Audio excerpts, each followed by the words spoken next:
ಕರ್ತನ ಪರಿಶುದ್ಧವಾದ ಹೆಸರಿನಲ್ಲಿ ನಿಮ್ಮೆಲ್ಲರನ್ನು ವಂದಿಸುತ್ತೇನೆ. ಪ್ರಿಯ ಸಹೋದರ ಸಹೋದರಿಯರೇ, ಇಂದು ನಿಮ್ಮನ್ನು ನೋಡುವಂತಹದ್ದು ಅಥವಾ ನಿಮ್ಮೊಂದಿಗೆ ಅಂತರ್ಜಾಲದಲ್ಲಿ ದೇವರನ್ನು ಆರಾಧನೆ ಮಾಡಲಿಕ್ಕೆ ಸಿಕ್ಕಿರುವ ದೇವರ ಕೃಪೆಗಾಗಿ ದೇವರಿಗೆ ಕೃತಜ್ಞತೆ ಸಲ್ಲಿಸುವವನಾಗಿದ್ದೇನೆ. ನಮ್ಮ ಆಯುಷ್ ಕಾಲದಲ್ಲಿ ದೇವರು ಮತ್ತೊಂದು ದಿನವನ್ನು ಕೂಡಿಸಿ ಎಷ್ಟೋ ಅಪಾಯಗಳು, ಗಂಡಾಂತರಗಳು, ಘೋರ ವ್ಯಾಧಿಗಳು, ಇಂತಹ ಪರಿಸ್ಥಿತಿಯಲ್ಲಿಯೂ ದೇವರು ನಮ್ಮನ್ನು ಆರೋಗ್ಯವಾಗಿಯೂ ಜೀವ ಉಳ್ಳವರನ್ನಾಗಿಯೂ ನಮ್ಮ ಆಯುಷ್ ಕಾಲದಲ್ಲಿ ಮತ್ತೊಂದು ದಿನವನ್ನು ಕೂಡಿಸಿ ಬುದ್ಧಿ ಪ್ರಜ್ಞೆ ಉಳ್ಳವರನ್ನಾಗಿಟ್ಟಿರುವುದಕ್ಕಾಗಿ ದೇವರಿಗೆ ಕೃತಜ್ಞತೆ ಸಲ್ಲಿಸೋಣ.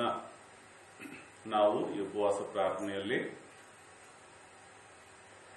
ದೇವರನ್ನು ಆರಾಧಿಸಿ ಮಹಿಮೆಪಡಿಸಿ ದೇವರ ವಾಕ್ಯವನ್ನು ಧ್ಯಾನಿಸಿ ನಮ್ಮ ದೇಶದ ಜನತೆಯ ರಕ್ಷಣೆಗಾಗಿಯೂ ನಮ್ಮ ಕರ್ನಾಟಕದ ಜನತೆಯ ರಕ್ಷಣೆಗಾಗಿ ಮತ್ತು ಈ ಕೊರೋನಾ ಮಾತ್ರವಲ್ಲದೆ ಅನೇಕ ವಿಧವಾದ ಕಾಯಿಲೆಗಳ ಪರಿಸ್ಥಿತಿಯಲ್ಲಿ ಬಳಲುತ್ತಾ ಇರುವಂತಹ ಜನಗಳಿಗಾಗಿಯೂ ನಾವು ಪ್ರಾರ್ಥನೆ ಮಾಡುವವರಾಗಿರೋಣ. ನಾವು ಈ ಉಪವಾಸ ಪ್ರಾರ್ಥನೆಯ ಪ್ರಾರಂಭದಲ್ಲಿ ಪ್ರಾರ್ಥನೆಯಿಂದ ಈ ಸಮಯವನ್ನು ಪ್ರಾರಂಭ ಮಾಡಿಕೊಳ್ಳೋಣ. ನಮ್ಮನ್ನು ಅತ್ಯಧಿಕವಾಗಿ ಪ್ರೀತಿ ಮಾಡಿದ ನಮ್ಮ ಪರಲೋಕದ ಪರಿಶುದ್ಧ ತಂದೆಯಾದ ದೇವರೇ, ನಮ್ಮ ಕರ್ತನಾದ ಯೇಸು ಕ್ರಿಸ್ತನ ನಾಮದಲ್ಲಿ ನಿಮ್ಮನ್ನು ವಂದಿಸುತ್ತೇವೆ. ತಂದೆಯೇ, ಇಗೋ ಈ ಬೆಳಗಿನ ಸಮಯದಲ್ಲಿ ನಾವುಗಳು ನಿಮ್ಮ ನಾಮವನ್ನು ಮಹಿಮೆ ಪಡಿಸುವುದಕ್ಕಾಗಿ, ನಿಮ್ಮನ್ನು ಹಾಡಿ ಹರಸಿ ಕೊಂಡಾಡುವುದಕ್ಕಾಗಿ ಕರ್ತನೆ ನಿಮ್ಮ ವಾಕ್ಯಗಳನ್ನು ಧ್ಯಾನಿಸಿ ನನ್ನ ದೇಶದ ಜನತೆಗಾಗಿಯೂ ನಮ್ಮ ಕರ್ನಾಟಕ ಜನತೆಯ ರಕ್ಷಣೆಗಾಗಿ, ಕಾಯಿಲೆಗಳಿಂದ ಬಿಡುಗಡೆಯಾಗುವುದಕ್ಕಾಗಿ, ಪರಿಸ್ಥಿತಿಗಳ ಅದಲು ಬದಲುಗಳು ಆಗಿರುವಂತಹ ಈ ಸಮಯದಲ್ಲಿ ದೇವರೇ, ನಮ್ಮ ದೇಶದ ಜನತೆಯ ಕುಟುಂಬಗಳಲ್ಲಿ ಶಾಂತಿ, ಸಮಾಧಾನವನ್ನು, ಸೌಹಾರ್ದತೆಯನ್ನು ಸ್ಥಾಪಿಸಬೇಕಾಗಿ ನಿಮ್ಮಲ್ಲಿ ಪ್ರಾರ್ಥನೆ ಮಾಡುವುದಕ್ಕಾಗಿ ಬಂದಿದ್ದೇವೆ. ಕರ್ತನೆ, ಜನರ ಮನೋನೇತ್ರಗಳನ್ನು ತೆರೆಯ ಮಾಡುವ ದೇವರು, ಜನರನ್ನು ಪಾಪದ ಶಾಪದ ಬಂಧನಗಳಿಂದ ಬಿಡುಗಡೆ ಮಾಡುವ ಕರ್ತನು ನೀನಾಗಿರುವುದರಿಂದ ನಿಮ್ಮ ಬಳಿಗೆ ಬೇಡಿಕೊಳ್ಳುವುದಕ್ಕೆ ಬಂದಿದ್ದೇವೆ. ತಂದೆಯೇ, ನಮ್ಮ ಕರ್ತನಾದ ಯೇಸು ಕ್ರಿಸ್ತನ ನಾಮದಲ್ಲಿ ನಿಮ್ಮ ಬಳಿಗೆ ಬೇಡಿಕೊಳ್ಳುವ ಪ್ರತಿಯೊಂದು ಪ್ರಾರ್ಥನೆಗೂ ನೀವು ಸದುತ್ತರ ಕೊಡುತ್ತೀರಿ ಎಂದು ನಂಬಿದ್ದೇವೆ. ತಂದೆಯೇ, ಹೀಗಿರುವಲ್ಲಿ ನಾವು ಮಾಡಿದ ಅನೇಕ ಪ್ರಾರ್ಥನೆಗಳಿಗೆ ನೀವು ಸದುತ್ತರವನ್ನು ಕೊಟ್ಟಿದ್ದೀರಿ. ಅದಕ್ಕಾಗಿ ನಿಮಗೆ ಕೃತಜ್ಞತೆಗಳು.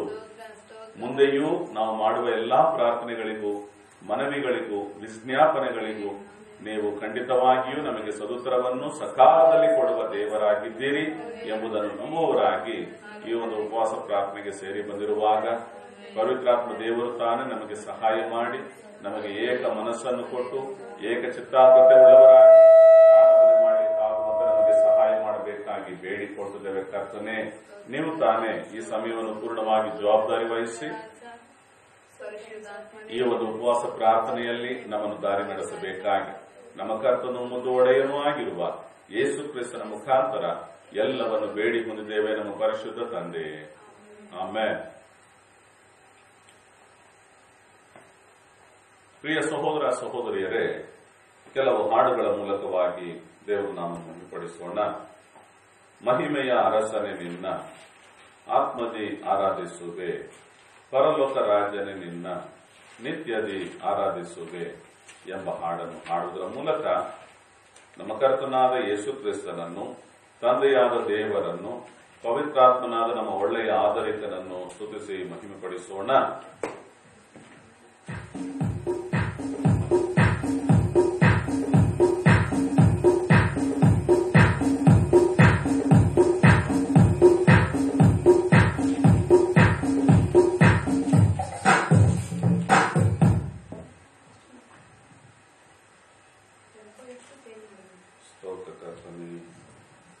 ಕೃತಜ್ಞತೆಗಳು ದೇವರೇ, ನಿಮಗೆ ಸ್ತೋತ್ರ.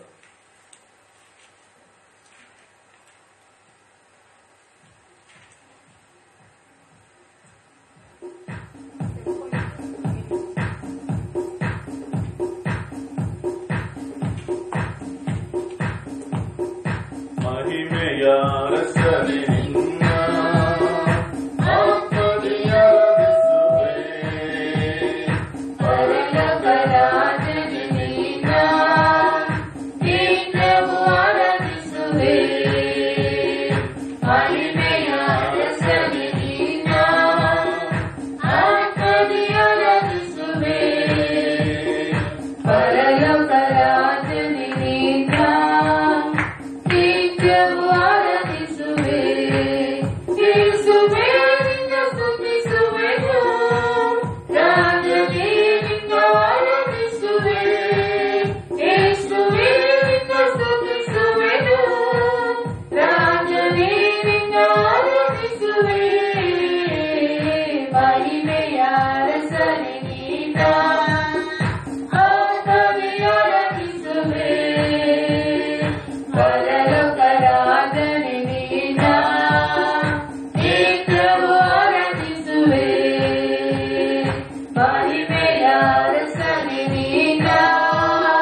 ಆಮೇಲೆ ಒಂದು ತೆಲುಗು ಹಾಡಿನ ಮೂಲಕವಾಗಿಯೂ ದೇವರನ್ನು ಮಹಿಮೆಪಡಿಸೋಣ.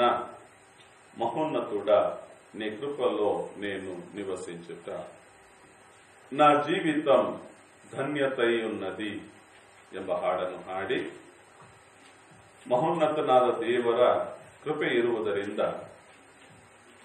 ನಾವಿನ್ನು ಆತನ ಕೃಪೆಯಲ್ಲಿ ಜೀವಿಸುವವರಾಗಿದ್ದೇವೆ. ಆ ಕೃಪೆಯಲ್ಲಿ ಮಹೋನ್ನತನ ನೆರಳಿನಲ್ಲಿ ಅಂದರೆ ಕರ್ತನಾದ ಯೇಸು ಕ್ರಿಸ್ತನ ಸಹಾಯದಲ್ಲಿ ಜೀವಿಸುತ್ತಿರುವ ಪ್ರತಿಯೊಬ್ಬರಿಗೂ ಅದು ಒಂದು ಧನ್ಯತೆಯಾಗಿದೆ ಎಂಬುದಾಗಿ ಈ ಭಕ್ತನು ಹಾಡುವನಾಗಿದ್ದಾನೆ. ಹಾಗೆಯೇ ನಾವು ಕೂಡ ದೇವರೇ, ನಿಮ್ಮ ಸಹಾಯದಲ್ಲಿ, ನಿಮ್ಮ ಕೃಪೆಯಲ್ಲಿ, ನಿಮ್ಮ ಸಂರಕ್ಷಣೆಯಲ್ಲಿ ನಾವು ಜೀವಿಸುವಂತದ್ದು ನಮಗೆ ಸಿಕ್ಕ ದೊಡ್ಡ ಆಶೀರ್ವಾದವಾಗಿದೆ. ಅದು ನಮ್ಮ ಧನ್ಯತೆ, ಅದು ನಮ್ಮ ಬಾಧ್ಯತೆ ಎಂಬುದಾಗಿ ದೇವರನ್ನು ಮಹಿಮೆಪಡಿಸೋಣ.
కృపలో నన్ను పిలిచితివా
ಹೌದು ಕರ್ತನೇ, ನಿಮ್ಮ ಕೃಪೆಯಲ್ಲಿ, ನಿಮ್ಮ ಸಹಾಯದಲ್ಲಿ, ನಿಮ್ಮ ನೆರಳಿನಲ್ಲಿ ಜೀವಿಸುವಂಥದ್ದು ನಮಗೆ ಸಿಕ್ಕ ದೊಡ್ಡ ಬಾಧ್ಯತೆಯಾಗಿದೆ ಕರ್ತನೇ. ಅದೆಷ್ಟೋ ಜನಗಳಿಗೆ ಆಧರಣೆ ಇಲ್ಲದೆ ಪರಿತಪಿಸುತ್ತಲಿದ್ದಾರೆ, ವಾಗ್ದಾನವಿಲ್ಲದೆ, ಯಾವುದೇ ಜೀವನದಲ್ಲಿ ಭರವಸೆ ಇಲ್ಲದೆ ಭಯಭ್ರಾಂತರಾಗಿ ಕಾಯಿಲೆಗಳ ಪಿಡುಗಿನಲ್ಲಿ ಸಿಲುಕಿಕೊಂಡವರಾಗಿ, ಇನ್ನೂ ಅನೇಕರು ನಮಗೆ ಎಲ್ಲಿಯಾದರೂ ಸಮಸ್ಯೆಗಳು, ಕಾಯಿಲೆಗಳು ಬಂದು ಬಿಡುತ್ತವೋ ಎಂಬುದಾದ ಭಯದಲ್ಲಿ ಭಯಭ್ರಾಂತರಾಗಿ ನಲುಗುತ್ತಲಿರುವಾಗ, ನಮಗಾದರೂ ನಿಮ್ಮ ಕೃಪೆ, ನಿಮ್ಮ ಆಧರಣೆ, ನಿಮ್ಮ ನಡೆಸುವಿಕೆ, ನಿಮ್ಮ ಸಂತೈಸುವಿಕೆ ಇರುವುದಕ್ಕಾಗಿ ನಿಮಗೆ ಕೃತಜ್ಞತೆಗಳನ್ನು ಸಲ್ಲಿಸುತ್ತೇವೆ ಕರ್ತನೆ. ನಿಮಗೆ ಸ್ತೋತ್ರ ಕರ್ತನೆ, ಸ್ತೋತ್ರ ತಂದೆ. ಮತ್ತೊಂದು ಹಾಡನ್ನು ಹಾಡಿ ದೇವರನ್ನು ಮಹಿಮೆಪಡಿಸೋಣ. ಒಂದು ತಮಿಳು ಹಾಡು, ಜಬ ಆವಿ ಊಚುಮಯ್ಯ ಜಬಿ ಕಣ್ಣುಮೆ. ಪ್ರಾರ್ಥನೆಯ ಆತ್ಮವನ್ನು ಅನುಗ್ರಹ ಮಾಡಿರಿ ಕರ್ತನೆ. ನಾವು ಪ್ರಾರ್ಥಿಸಬೇಕು. ಈ ದಿನ ಉಪವಾಸ ಪ್ರಾರ್ಥನೆಗಾಗಿ ಬಂದಿರಲಾಗಿ ಪ್ರಾರ್ಥನೆಯ ಮನಸ್ಸು ನಮಗೆ ಬೇಕು, ಪ್ರಾರ್ಥನೆಯ ಆತ್ಮ ನಮಗಿರಬೇಕು. ಇಲ್ಲವಾದರೆ ನಾವು ಭಾರದಿಂದ, ಒಂದು ಜವಾಬ್ದಾರಿಯೊಂದಿಗೆ ನಮ್ಮ ದೇಶದ ಜನತೆಗಾಗಿ, ನಮ್ಮ ಕರ್ನಾಟಕದ ಕನ್ನಡ ಜನತೆಗಾಗಿ ಏಕ ಮನಸ್ಸುಳ್ಳವರಾಗಿ ಪ್ರಾರ್ಥನೆ ಮಾಡಲು ಸಾಧ್ಯವಿಲ್ಲ. ಹಾಗಿರುವಲ್ಲಿ ಪ್ರಾರ್ಥನೆಯ ಆತ್ಮವನ್ನು ದೇವರ ಬಳಿಗೆ ನಾವು ಅಪೇಕ್ಷೆಯಿಂದ, ಒಂದು ದಾಹದಿಂದ ಕೇಳಿಕೊಳ್ಳುವರಾಗಿ ಈ ಹಾಡನ್ನು ಹಾಡಿ ಆತನನ್ನು ಮಹಿಮೆಪಡಿಸೋಣ.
ನಮಗೆ ಪ್ರಾರ್ಥನೆಯ ಆತ್ಮವನ್ನು ಅನುಗ್ರಹ ಮಾಡಿರಿ.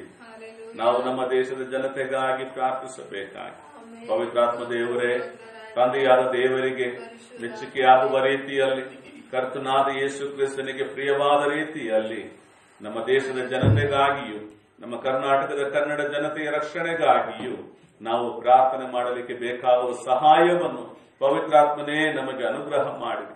ಪ್ರಾರ್ಥನೆಯ ಆತ್ಮವನ್ನು ಅನುಗ್ರಹ ಮಾಡಿರಿ. ಪ್ರಾರ್ಥನೆ ಮಾಡುವ ಸಿದ್ಧ ಮನಸ್ಸನ್ನು ನಮಗೆ ಕೊಡಿರಿ.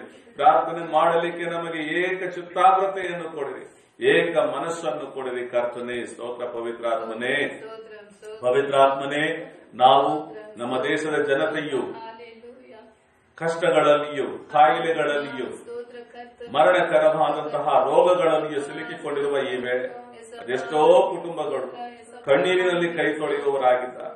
ಅದೆಷ್ಟೋ ಕುಟುಂಬಗಳಲ್ಲಿ ಸಮಾಧಾನವಿಲ್ಲ. ಅದೆಷ್ಟೋ ಕುಟುಂಬಗಳಲ್ಲಿ ಆಧರಣೆ ಇಲ್ಲ. ಮರಣಗಳು ಸಂಭವಿಸಿದ್ದರಿಂದಲೂ ಮರಣದ ನೆರಳಿನಲ್ಲಿ ಅವರುಗಳು ಬಾಧಿತರಾಗುತ್ತಿರುವುದರಿಂದಲೂ ಎಷ್ಟೋ ಕುಟುಂಬಗಳು ದುಃಖದಲ್ಲಿ ದುಃಖಭ್ರಾಂತರಾಗಿ ವೇದನೆಗಳಲ್ಲಿ ಗಲಿಬಿಲಿಯಲ್ಲಿ ಗೊಂದಲಗಳಲ್ಲಿ ಸಿಲುಕಿಕೊಂಡಿದ್ದಾರೆ. ಕರ್ತನೆ, ಅಂತಹ ಜನಗಳಿಗಾಗಿ ನಾವು ಪ್ರಾರ್ಥನೆ ಮಾಡಲಿಕ್ಕಾಗುವ ಹಾಗೆ ನಮ್ಮ ಮನಸ್ಸುಗಳನ್ನು ಏಕಪಡಿಸಲಿ. ನಮ್ಮ ಮನಸ್ಸಿನ ಆಳದಲ್ಲಿ ನಮ್ಮ ದೇಶದ ಜನತೆಯ ಪರಿಸ್ಥಿತಿಗಳನ್ನು ನಾವು ನೆನಪು ಮಾಡಿಕೊಂಡವರಾಗಿ, ನಮ್ಮ ದೇಶದ ಜನತೆಗಾಗಿ ನಾವು ದುಃಖಭ್ರಾಂತರಾಗಿ ವೇದನೆಯೊಂದಿಗೂ ಕಣ್ಣೀರಿನೊಂದಿಗೂ ಪ್ರಾರ್ಥನೆ ಮಾಡಲಿಕ್ಕಾಗುವ ಹಾಗೆ ನಮಗೆ ಸಹಾಯ ಮಾಡಿರಿ. ಪವಿತ್ರಾತ್ಮ ಕರ್ತನಾದ ಯೇಸುವೆ, ನಿಮ್ಮ ನಾಮದಲ್ಲಿ ಬೇಡಿಕೊಳ್ಳುವ ಯಾವನಿಗಾದರೂ ದೊರೆಯುವುದು ಎಂದು ಹೇಳಿದ ಯೇಸುವೆ, ನಾವು ನಿಮ್ಮ ನಾಮದಲ್ಲಿ ಬೇಡಿಕೊಳ್ಳುತ್ತೇವೆ. ಯೇಸಪ್ಪ, ತಂದೆಯಾದ ದೇವರ ಬಳಿಯಲ್ಲಿ ಬೇಡಿಕೊಳ್ಳುವಂತಹ ಪ್ರತಿಯೊಂದು ಪ್ರಾರ್ಥನಾ ಮನವಿಗಳಿಗೂ ವಿಜ್ಞಾಪನೆಗಳಿಗೂ ತಂದೆಯಾದ ದೇವರು ನಮಗೆ ಸದುತ್ತರವನ್ನು ದಯಪಾಲಿಸುವ ಹಾಗೆ ತಂದೆಯ ಬಲಪಾರ್ಶ್ವದಲ್ಲಿ ಕುಳಿತು ನಮ್ಮ ಪರವಹಿಸಿ ಮಾತನಾಡುತ್ತಾ ಇರುವಂತ ನಮ್ಮ ಕರ್ತನಾದ ಯೇಸು ಕ್ರಿಸ್ತನೇ, ನಿಮ್ಮ ನಾಮದಲ್ಲಿ ನಾವು ಬೇಡಿಕೊಳ್ಳುವವರಾಗಿದ್ದೇವೆ. ನಮಗೆ ಸಹಾಯವಾಗಲಿ. ನಮ್ಮ ದೇಶದ ಜನತೆಗೆ ರಕ್ಷಣೆಯ ಬಿಡುಗಡೆ ಉಂಟಾಗಲಿ. ಪಾಪ ಶಾಪಗಳ ಬಂಧನಗಳಿಂದ ಜನಗಳು ಬಿಡುಗಡೆಯಾಗಲಿ. ಕಾಲಾನುಕಾಲದಲ್ಲಿ ಬಿಡಲ್ಪಟ್ಟಂತ ಶಾಪಗಳು, ಮೂದಾದಿಯರುಗಳು ಬಿಟ್ಟಂತ ಶಾಪಗಳು ಈ ಜನಗಳಲ್ಲಿ ಕಾಡುತ್ತಲಿರುವುದಾದರೆ ಆ ಜನಗಳಿಗೆ ಬಿಡುಗಡೆಯಾಗಲಿ. ಕರ್ತನೇ, ತಮ್ಮ ಜೀವನದಲ್ಲಿ ತಿಳಿದೋ ತಿಳಿಯದೆಯೋ ಮಾಡಿದ ಪಾಪಗಳು, ಅಕ್ರಮಗಳು, ಅವಿಧೇಯತೆಗಳನ್ನು ದಯವಿಟ್ಟು ನೀವು ಕ್ಷಮಿಸಿ ಅವರ ಮನೋನೇತ್ರಗಳನ್ನು ತೆರೆಯ ಮಾಡಿ ನನ್ನ ದೇಶದ ಜನತೆಯನ್ನು ರಕ್ಷಣೆಯ ಬಾಧ್ಯತೆಯೆಡೆಗೆ, ಪಾಪದ ಬಿಡುಗಡೆಯನ್ನು ಅವರಿಗೆ ಅನುಗ್ರಹ ಮಾಡಬೇಕಾಗಿ ನಿಮ್ಮಲ್ಲಿ ಬೇಡಿಕೊಳ್ಳುತ್ತೇವೆ. ಕರ್ತನೆ, ನಮ್ಮನ್ನು ರಕ್ಷಿಸಿದ ಕರ್ತನು ನಮ್ಮ ದೇಶದ ಜನತೆಯನ್ನು ರಕ್ಷಿಸಲಿ. ನಮ್ಮನ್ನು ಸ್ವರ್ಗ ಸಾಮ್ರಾಜ್ಯಕ್ಕಾಗಿ ಸಿದ್ಧಪಡಿಸುತ್ತಾ ಇರುವಂತಹ ದೇವರು ನಮ್ಮ ದೇಶದ ಜನತೆಯನ್ನು ಕೂಡ ಸ್ವರ್ಗಕ್ಕಾಗಿ ಸಿದ್ಧಪಡಿಸಿ. ಈ ಲೋಕದ ಜೀವನವೋ ತಾತ್ಕಾಲಿಕವಾದದ್ದು. ಈ ತಾತ್ಕಾಲಿಕ ಜೀವನದಲ್ಲಿ ಅದೆಷ್ಟೋ ಕಾಯಿಲೆಗಳು, ವೇದನೆಗಳು, ಸಂಕಟಗಳು, ಆರ್ಥಿಕ ಬಿಕ್ಕಟ್ಟುಗಳು, ಅಸಮಾಧಾನಗಳು, ಗಲಿಬಿಲಿಗಳು, ಗೊಂದಲಗಳು, ಹೊಟ್ಟೆ ಕಿಚ್ಚು, ಮತ್ಸರ, ಮೋಸ, ದ್ರೋಹ, ಇಂಥವುಗಳು, ಕಲಹಗಳು ತುಂಬಿರುವ ಈ ಒಂದು ಜೀವನ ಕರ್ತನೆ, ಈ ತಾತ್ಕಾಲಿಕ ಜೀವನದಲ್ಲಿಯೂ ಅದೆಷ್ಟೋ ಬಾಧೆಗಳಿಂದ ಒಳಪಟ್ಟವರಾಗಿರುತ್ತೆ. ಆದರೂ ಈ ತಾತ್ಕಾಲಿಕ ಜೀವನಕ್ಕಿಂತಲೂ ನಮಗಾಗಿ ನೀವು ನಿತ್ಯ ಜೀವವನ್ನು ಇಟ್ಟಿದ್ದೀರಿ. ಸ್ವರ್ಗ ಸಾಮ್ರಾಜ್ಯವನ್ನು ನಮಗಾಗಿ ಸಿದ್ಧತೆ ಮಾಡಿ ಇಟ್ಟಿದ್ದೀರಿ. ಕರ್ತನೆ, ಆ ಸ್ವರ್ಗದಲ್ಲಿ ಸೇರಲಿಕ್ಕೆ ನಮ್ಮನ್ನು ನೀವು ಕರೆದ ಪ್ರಕಾರದಲ್ಲಿಯೇ, ನಮ್ಮನ್ನು ನೀವು ರಕ್ಷಿಸಿದ ಪ್ರಕಾರದಲ್ಲಿಯೇ ನಮ್ಮ ದೇಶದ ಜನತೆಯನ್ನು ಕೂಡ ಕರೆದು ರಕ್ಷಿಸಬೇಕಾಗಿ ನಿಮ್ಮಲ್ಲಿ ಬೇಡಿಕೊಳ್ಳುತ್ತೇವೆ. ಅವರ ಮನೋನೇತ್ರಗಳನ್ನು ತೆರೆಯ ಮಾಡುವ ಹಾಗೆ ಈ ದಿನದಲ್ಲಿ ನಾವು ಪ್ರಾರ್ಥನೆ ಮಾಡುವವರಾಗಿದ್ದೇವೆ. ಕರ್ತನೆ, ಪವಿತ್ರಾತ್ಮ ದೇವರೇ, ಈ ಸಮಯದಲ್ಲಿ ವಾಕ್ಯಗಳನ್ನು ನಾವು ಧ್ಯಾನಿಸುವಾಗ ನಿಮ್ಮ ಸಹಾಯ ನಮಗಿರಲಿ. ಈ ಒಂದು ಅಂತರ್ಜಾಲದ ಮೂಲಕವಾಗಿ ಯಾರೆಲ್ಲ ನಿನ್ನ ವಾಕ್ಯಗಳನ್ನು ಕೇಳಿಸಿಕೊಳ್ಳುತ್ತಾರೋ ಅವರುಗಳ ಕುಟುಂಬಗಳಲ್ಲಿ ಒಂದು ಬಿಡುಗಡೆಯನ್ನು ಅನುಗ್ರಹ ಮಾಡಿ, ಅವರುಗಳ ಮನಸ್ಸುಗಳನ್ನು ನಿಮ್ಮ ಕಡೆಗೆ ಸೆಳೆದುಕೊಳ್ಳಿರಿ. ಅವರುಗಳ ಕುಟುಂಬಗಳಲ್ಲಿ ಒಂದು ರಕ್ಷಣಾ ಕಾರ್ಯವು ಸ್ಥಾಪಿಸಲ್ಪಡಲೆಂದು ನಿಮ್ಮಲ್ಲಿ ಬೇಡಿಕೊಳ್ಳುತ್ತೇವೆ. ಈ ಸಮಯವನ್ನು ಅಂತರ್ಜಾಲದಲ್ಲಿ ವಾಕ್ಯವನ್ನು ಕೇಳುವುದಕ್ಕೆ ಕಳೆಯುವಂತ ಪ್ರತಿಯೊಬ್ಬರಿಗೂ ಈ ಸಮಯ ಪ್ರಯೋಜನದಾಯಕವಾಗಿ, ಈ ಸಮಯ ಆಶೀರ್ವಾದದಾಯಕವಾಗಿ, ಈ ವಾಕ್ಯದ ಸಂದೇಶಗಳು ಅವರುಗಳನ್ನು ಕತ್ತಲಿನಿಂದ ಬೆಳಕಿನ ಕಡೆಗೆ ತರುವಂತ ಸಮಯವಾಗಿರಲೆಂದು ಬೇಡಿಕೊಳ್ಳುತ್ತೇವೆ. ಯಾರೆಲ್ಲ ರಕ್ಷಣೆ ಹೊಂದಿದವರು ಈ ವಾಕ್ಯಗಳನ್ನು ಕೇಳಿಸಿಕೊಳ್ಳುತ್ತಾರೋ ಅವರ ಆತ್ಮಿಕ ಬೆಳವಣಿಗೆಯು ಅಭಿವೃದ್ಧಿಯಾಗಲಿಕ್ಕಾಗುವ ಹಾಗೆ ಈ ಸಮಯ ಉಪಯುಕ್ತವಾಗಲೆಂದು ನಿಮ್ಮಲ್ಲಿ ಬೇಡಿಕೊಳ್ಳುತ್ತೇವೆ. ಆಶೀರ್ವದಿಸಿ ಕೃಪೆ ತೋರಿಸಿರೆಂದು ನಮ್ಮ ಕರ್ತನು ಮುದ್ದು ಒಡೆಯನೂ ಆಗಿರುವ ಯೇಸು ಕ್ರಿಸ್ತರ ಮುಖಾಂತರ ಬೆಳೆದ ಪರಿಶುದ್ಧ ತಂದೆ, ಆಮೆನ್. ಈ ಸಮಯದಲ್ಲಿ ನಾವು ಕೆಲವು ವಾಕ್ಯಗಳ ಮೂಲಕವಾಗಿ ದೇವರ ಆಲೋಚನೆಯನ್ನು ಧ್ಯಾನ ಮಾಡಿಕೊಳ್ಳೋಣ. ಪ್ರಿಯರೇ, ಇವತ್ತಿನ ವಾಕ್ಯದ ತಲೆಬರಹವು ಅಂತರ್ಜಾಲದಲ್ಲಿ ಈಗಾಗಲೇ ವಾಕ್ಯವನ್ನು ಕೇಳಿಸಿಕೊಳ್ಳುವುದಕ್ಕೆ ಸಿದ್ಧರಾಗಿರುವವರಿಗೆ ಅದರಲ್ಲಿ ಇರ್ತದೆ. ಸಾಫಲ್ಯತೆಗೆ ನಿಬಂಧನೆಗಳು ಎಂಬುದಾಗಿ ಇವತ್ತಿನ ವಾಕ್ಯ ಧ್ಯಾನಕ್ಕೆ ತಲೆಬರಹವಾಗಿದೆ. ಪ್ರಿಯ ಸಹೋದರ ಸಹೋದರಿಯರೇ, ನಾವು ಯಾವುದೇ ವಿಷಯವನ್ನು ಸಫಲಗೊಳಿಸಬೇಕಾದರೆ ಕೆಲವೊಂದು ನಿಬಂಧನೆಗಳು ಇರುತ್ತವೆ. ನಮ್ಮ ದೇಶದ ಸಂವಿಧಾನದಲ್ಲಿಯೂ ಹಕ್ಕು ಮತ್ತು ಕರ್ತವ್ಯಗಳು ಎಂಬುದಾಗಿ ಒಂದು ನಾಣ್ಯಕ್ಕೆ ಎರಡು ಮುಖಗಳಿದ್ದ ಹಾಗೆ ಹಕ್ಕು ಮತ್ತು ಕರ್ತವ್ಯಗಳು ಎಂಬುದಾಗಿ ಎರಡು ಭಾಗಗಳಿವೆ. ಸರ್ವೇ ಸಾಮಾನ್ಯವಾಗಿ ಮನುಷ್ಯರ ಆಲೋಚನೆ ಹೇಗಿರ್ತಂದ್ರೆ, ಹಕ್ಕು ಸ್ಥಾಪಿಸಲಿಕ್ಕೆ ಮಾತ್ರ ಬಹಳ ಆಸಕ್ತಿ ಇರ್ತದೆ. ಹಕ್ಕು ಸ್ಥಾಪಿಸಲಿಕ್ಕಾಗಿ ಬಹಳವೇ ಖುಷಿಯಿಂದ ಸಂತೋಷದಿಂದ ಹೊರಡುವವರಾಗಿರುತ್ತಾರೆ. ಆದರೆ ಹಕ್ಕುಗಳು ನಮಗೆ ಹೇಗೆ ಸಿಗ್ತವಂದ್ರೆ ಕರ್ತವ್ಯಗಳ ಮೇಲೆ ಸಿಗುವಂತದ್ದಾಗಿರ್ತದೆ. ನಮಗೆ ಹಕ್ಕುಗಳು ಹೇಗೆ ಬಾಧ್ಯತೆಯಾಗಿದೆಯೋ ಅದೇ ಪ್ರಕಾರದಲ್ಲಿ ಕರ್ತವ್ಯಗಳು ಕೂಡ ನಮಗೆ ಮುಂದೆ ಇವೆ. ನಮ್ಮ ಕರ್ತವ್ಯಗಳನ್ನು ನಾವು ಮಾಡದೆ ನಾವು ಹಕ್ಕು ಸ್ಥಾಪನೆ ಮಾಡಲು ಸಾಧ್ಯವಿಲ್ಲ. ಗಾದೆಯ ಮಾತು ಹೀಗಿದೆಯಲ್ಲ, ಕೈ ಕೆಸರಾದರೆ ಬಾಯಿ ಮೊಸರು. ಹಾಗೆಯೇ ನಮ್ಮ ಕರ್ತವ್ಯಗಳನ್ನು ನಾವು ಮಾಡುತ್ತಾ ಹೋಗುವಾಗ ನಮ್ಮ ಹಕ್ಕುಗಳನ್ನು ನಾವು ಸ್ಥಾಪಿಸಬಹುದು. ಕರ್ತವ್ಯಗಳನ್ನು ಮಾಡಲಿಕ್ಕೆ ಇಷ್ಟ ಇಲ್ಲ, ಕೆಲಸ ಮಾಡಲಿಕ್ಕೆ ಇಷ್ಟ ಇಲ್ಲ, ಕಷ್ಟಪಡಲಿಕ್ಕೆ ಇಷ್ಟ ಇಲ್ಲ, ಪ್ರಯಾಸ ಪಡಲಿಕ್ಕೆ ಇಷ್ಟ ಇಲ್ಲ. ಆದರೆ ನನಗೆ ಒಳ್ಳೆಯ ಫಲಿತಾಂಶಗಳು ಬರಬೇಕು, ನಾನು ಸುಖವಾಗಿರಬೇಕು, ನನಗೆ ಒಳ್ಳೆಯ ಊಟೋಪಚಾರ ಆಗಬೇಕು ಎಂದು ಹೇಳುವುದಾದ್ರೆ ಅದು ಮೂರ್ಖತನವಾಗಿರ್ತದೆ. ಹೀಗಿರುವಲ್ಲಿ ಆತ್ಮಿಕ ವಿಷಯಕ್ಕೆ ನಾವು ಬರುವಾಗ ಸಾಫಲ್ಯತೆಗೆ ನಿಬಂಧನೆಗಳು. ನಾವು ಆತ್ಮಿಕವಾಗಿ ನಾವು ಯಾವುದಾದ್ರೂ ಒಂದು ವಿಷಯವನ್ನು ಸಫಲತೆ ಪಡಿಸಬೇಕಾದರೆ, ಒಂದು ವಿಷಯ ಸಾಫಲ್ಯವಾಗಬೇಕಾದರೆ ಅದಕ್ಕಾದ ನಿಬಂಧನೆಗಳಿವೆ. ಆ ನಿಬಂಧನೆಗಳು ಏನು ಎಂಬುದರ ಕುರಿತು ಸ್ವಲ್ಪ ಹೊತ್ತು ನಾವು ಧ್ಯಾನ ಮಾಡಿಕೊಳ್ಳೋಣ. 2 ಪೂರ್ವಕಾಲ ವೃತ್ತಾಂತ 7ನೇ ಅಧ್ಯಾಯ 14ನೇ ವಚನದ ಕಡೆಗೆ ನಮ್ಮ ಬೈಬಲ್ ತಿರುಗಿಸೋಣ. ದಯವಿಟ್ಟು ನಿಮ್ಮಲ್ಲಿ ಬೈಬಲ್ ಇರುವುದಾದ್ರೆ ದಯವಿಟ್ಟು ನಿಮ್ಮ ಬೈಬಲ್ ಅನ್ನು ನೀವು ತೆರೆದು ವಾಕ್ಯವನ್ನು ಓದಿಕೊಳ್ಳಬೇಕಾಗಿ ನಿಮ್ಮನ್ನು ಕೇಳಿಕೊಳ್ತೇನೆ. 2 ಪೂರ್ವಕಾಲ ವೃತ್ತಾಂತ 7ನೇ ಅಧ್ಯಾಯ 14ನೇ ವಚನ. ಇಲ್ಲವೇ ನನ್ನ ಜನರ ಮಧ್ಯದಲ್ಲಿ ಜಾಡ್ಯವನ್ನು ಕಳುಹಿಸಿದರು. ನನ್ನ ಹೆಸರಿನಿಂದ ಕರೆಯಲ್ಪಟ್ಟ ನನ್ನ ಜನರು ತಮ್ಮನ್ನು ತಗ್ಗಿಸಿಕೊಂಡು ಪ್ರಾರ್ಥನೆ ಮಾಡಿ ನನ್ನ ಮುಖವನ್ನು ಹುಡುಕಿ ತಮ್ಮ ದುರ್ಮಾರ್ಗಗಳಿಂದ ತಿರುಗಿದರೆ ನಾನು ಆಕಾಶದಿಂದ ಕೇಳಿ ಅವರ ಪಾಪವನ್ನು ಮನ್ನಿಸಿ ಅವರ ದೇಶವನ್ನು ಗುಣಪಡಿಸುವೆನು. ಆಮೆನ್. ಈ ದೇವರ ವಾಕ್ಯವು ಹೀಗೆ ಹೇಳಲಾಗಿದೆ, ಇದಲ್ಲದೆ ನನ್ನ ಜನರ ಮಧ್ಯದಲ್ಲಿ ಜಾಡ್ಯವನ್ನು ಕಳುಹಿಸಿದರು ಎಂಬುದಾಗಿ. ನನ್ನ ಜನರ ಮಧ್ಯದಲ್ಲಿ ಜಾಡ್ಯವನ್ನು ಕಳುಹಿಸಿದರು. ಇಲ್ಲಿರುವಂತವರು ಯಾರೆಂದು ನೋಡುವಾಗ ಇಸ್ರಾಯೇಲ್ ಜನಗಳು. ಅಂದು ಇದ್ದಂತಹ ಪರಿಸ್ಥಿತಿಯಲ್ಲಿ ನೋಡಿ, ಇಸ್ರಾಯೇಲ್ಯರನ್ನು ದೇವರು ಪ್ರೀತಿಸಿದ್ದಾರೆ, ಬೇರೆಯವ್ರನ್ನೆಲ್ಲ ದ್ವೇಷಿಸಿದ್ದಾರೆ ಎಂಬುದು ಅದರ ಉದ್ದೇಶವಲ್ಲ. ಅಬ್ರಹಾಂ ಎಂಬ ಒಬ್ಬ ಮನುಷ್ಯನಿಗೆ ದೇವರು ಒಂದು ನಿಬಂಧನೆಯನ್ನು ಕೊಡ್ತಾರೆ. ಆ ನಿಬಂಧನೆ ಏನಂದ್ರೆ, ಅಬ್ರಹಾಮ, ನೀನಿರುವ ದೇಶವನ್ನು, ನಿಮ್ಮ ಕಳ್ಳು ಬಳ್ಳಿಯನ್ನು ನೀನು ಬಿಟ್ಟು ನಾನು ತೋರಿಸುವ ದೇಶಕ್ಕೆ ನೀನು ಹೋಗು ಎಂದು ಹೇಳುವಾಗ ಅದಕ್ಕೆ ವೈಟ್ ಅಂಡ್ ಬ್ಲಾಕ್ ನಲ್ಲಿ ಏನೂ ಇಲ್ಲ, ಬರಹಗಳಲ್ಲಿ ಏನೂ ಇಲ್ಲ. ಅಥವಾ ದೇವರು ಅವನ ಕಣ್ಣ ಮುಂದೆ ನಿಲ್ಲಲಿಲ್ಲ. ಒಂದು ಸ್ವರ ಕೇಳಿಸಿತು. ಆ ಸ್ವರ ಕೇಳಿಸಿಕೊಂಡಾಗ ಆ ಸ್ವರವು ನಿಜವಾಗಿಯೂ ದೇವರದ್ದೋ ಶೈತಾನನದೋ ಎಂಬುದಾಗಿ ಅನೇಕರು ಸಂದೇಹ ಪಡುವವರಾಗಿರುತ್ತಾರೆ. ಆದರೆ ಅಬ್ರಹಾಮನು ಆ ಸ್ವರವನ್ನು ಕೇಳಿಸಿಕೊಳ್ಳುವಾಗಲೇ ಗುರುತಿಸಿದ, ಇದು ಒಳ್ಳೆಯ ದೇವರದ್ದೇ ಎಂಬುದಾಗಿ. ದೇವರನ್ನು ಅವನು ಈವರೆಗೂ ನೋಡಿರಲಿಲ್ಲ. ಅವನ ಕೆಲಸ ಏನಾಗಿತ್ತು ನೋಡುವಾಗ ಅವನ ಮತ್ತು ಅವನ ತಂದೆ ಮಾಡುತ್ತಿದ್ದ ಕೆಲಸ ಗೊಂಬೆಗಳನ್ನು ಮಾಡಿ ಅವುಗಳನ್ನು ಮಾರಾಟ ಮಾಡಿ ತಮ್ಮ ಜೀವನವನ್ನು ಸಾಗಿಸುವ ಕೆಲಸವಾಗಿತ್ತು. ತಂದೆ ಮಾಡುತ್ತಿದ್ದ ಕೆಲಸವನ್ನೇ ಮಕ್ಕಳುಗಳು ಮಾಡುತ್ತಿದ್ದರು. ಹೀಗಿರುವಲ್ಲಿ ಅಬ್ರಹಾಮನು ಕೂಡ ಗೊಂಬೆಗಳನ್ನು ಮಾಡಿ ಅದಕ್ಕೆ ಬಣ್ಣ ಹಚ್ಚಿ ಅವುಗಳನ್ನು ಮಾರಾಟ ಮಾಡಿ ಅದರಿಂದ ಬರುವ ಆದಾಯದಲ್ಲಿ ಜೀವನ ಸಾಗಿಸುವಂತಹ ಕುಟುಂಬವಾಗಿದ್ದರು.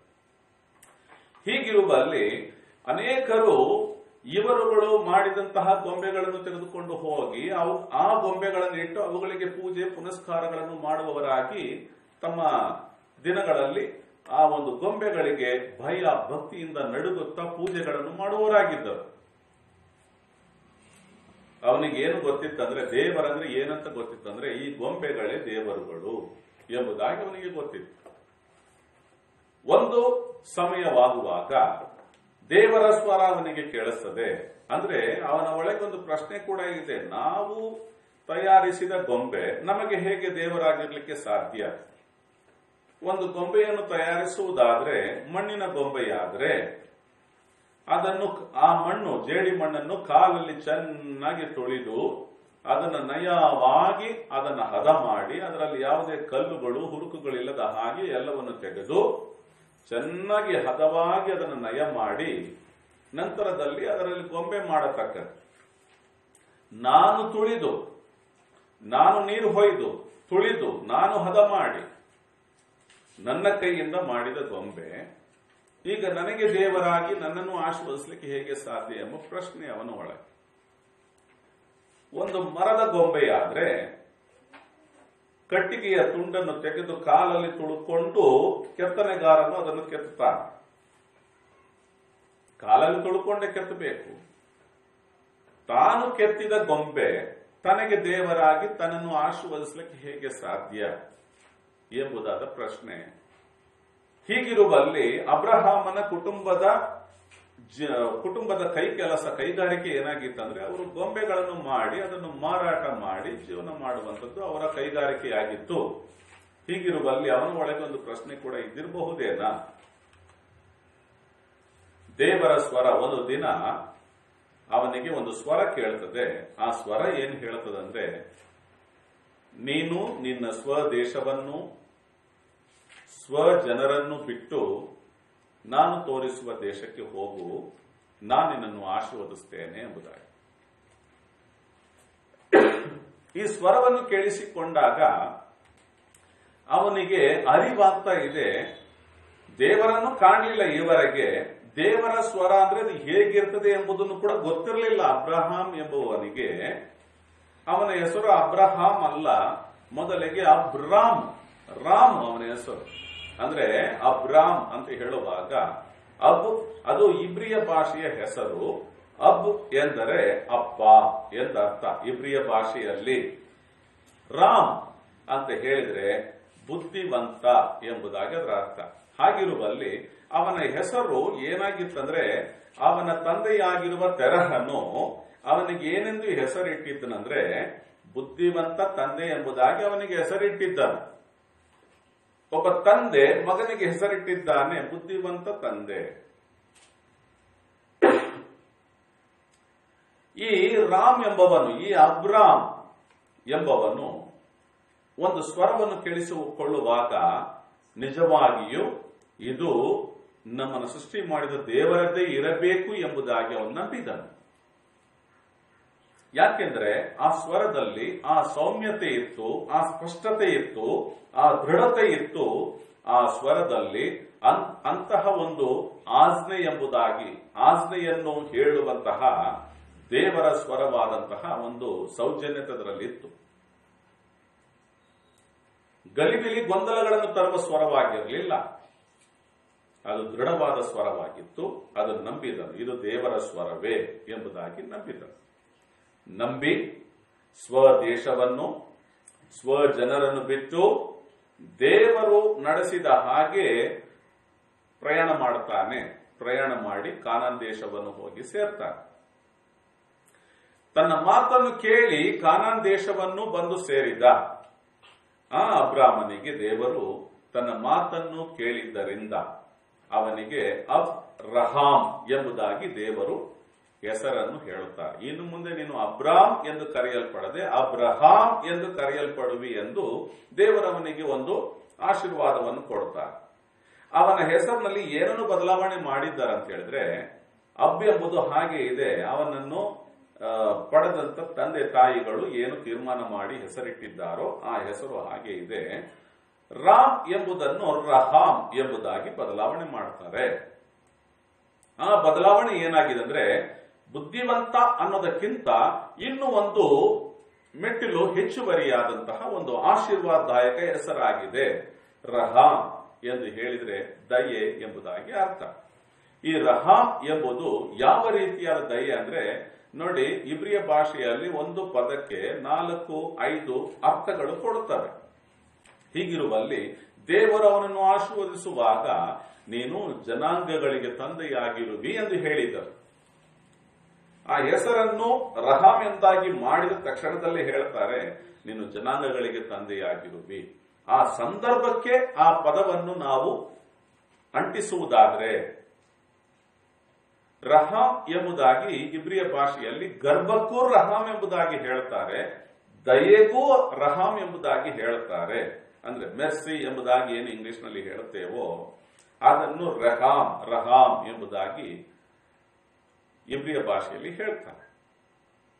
ಹೀಗಿರುವಲ್ಲಿ ಸಂತತಿಗಳಿಗೆ ತಂದೆ ಎಂದು ಹೇಳುವಾಗ ದಯೆಯ ತಂದೆ ಎಂದು ಹೇಳದೆ ಗರ್ಭದ ತಂದೆ ಎಂಬುದಾಗಿ ಆ ಒಂದು ಸಂದರ್ಭಕ್ಕೆ ನಾವು ಕೂಡಿಸಿಕೊಳ್ಳಬೇಕಾಗಿ,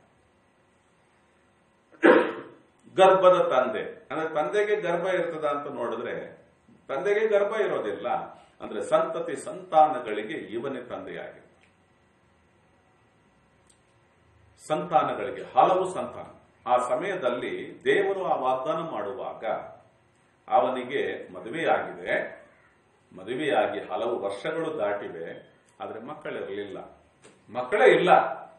ಆದ್ರೆ ದೇವರು ಹೇಳ್ತಾರೆ, ನೀನು ಸಂತಾನಗಳಿಗೆ ಜನಾಂಗಗಳಿಗೆ ನೀನು ತಂದೆಯಾಗಿರ್ತೀಯ ಅಂತ. ಅವನು ಅದನ್ನು ನಂಬುತ್ತಾನೆ. ದೇವರು ಹೇಳಿದ್ರೆ ಖಂಡಿತ ಕೊಡ್ತಾನೆ. ಅವನು ನಂಬಿದ ಸಮಯಕ್ಕೆ ಅವನ ಒಂದು ದೈಹಿಕ ಪರಿಸ್ಥಿತಿ ಏನಾಗಿತ್ತಂದ್ರೆ ಮುದುಕನಾಗಿ ಬಿಟ್ಟಿದ್ದ. ಅವನ ಹೆಂಡತಿ ಸಾರಾ ಎಂಬವಳು, ಅವಳಿಗೆ ಗರ್ಭಧರಿಸುವ ಯಾವುದೇ ಶಾರೀರಿಕ ಬೆಳವಣಿಗೆ ಇನ್ನೂ ಇರಲಿಲ್ಲ. ಅಂದ್ರೆ ಅವಳ ಮುಟ್ಟಿನ ಕಾಲ ನಿಂತು ಹೋಗಿತ್ತು. ವೈಜ್ಞಾನಿಕವಾಗಿ ಆಗ್ಬಹುದು, ದೈಹಿಕವಾಗಿ ಸಾಮಾಜಿಕವಾಗಿ ಆಗ್ಬಹುದು. ಒಂದು ಹೆಣ್ಣು ಮಗಳಿಗೆ ಮುಟ್ಟಿನ ಕಾಲ ನಿಂತು ಹೋದ್ರೆ, ಮುಟ್ಟು ಎಂಬುದು ಆಗೋದು ತಿಂಗಳ ಆಗೋದು ನಿಂತು ಹೋಯ್ತಂದ್ರೆ ಅವರಿಗೆ ಮಕ್ಕಳಾಗುವ ಬಾಧ್ಯತೆ ಇರೋದಿಲ್ಲ. ಈ ಅಬ್ರಹಾಮನ ಪತ್ನಿಯಾಗಿರುವ ಸಾರಳಿಗೆ ಗರ್ಭಧರಿಸುವ ಯಾವುದೇ ಪರಿಸ್ಥಿತಿ ಅವಳಿಗೆ ಇರಲಿಲ್ಲ. ಯಾಕಂದ್ರೆ ಅವಳು ಕೂಡ ಮುದುಕಿ ಆಗಿದ್ದಳು. ಆದರೆ ಅಬ್ರಹಾಂ ದೇವರು ಹೇಳಿದಾಗ ಖಂಡಿತ ದೇವರು ಏನನ್ನು ಬೇಕಾದರೂ ಮಾಡಲಿಕ್ಕೆ ಸಾಧ್ಯವಾದಾತನೇ ದೇವರು. ಮನುಷ್ಯನು ಎಲ್ಲವನ್ನು ಮಾಡಲಿಕ್ಕಾಗುವುದಿಲ್ಲ, ದೇವರು ಎಲ್ಲವನ್ನು ಮಾಡಿ ಮುಗಿಸ್ತಾನೆ. ದೇವರು ಸರ್ವಶಕ್ತನು, ಮನುಷ್ಯನು ಶಕ್ತನು. ಮನುಷ್ಯನು ಜ್ಞಾನಿ, ದೇವರು ಸರ್ವಜ್ಞಾನಿ.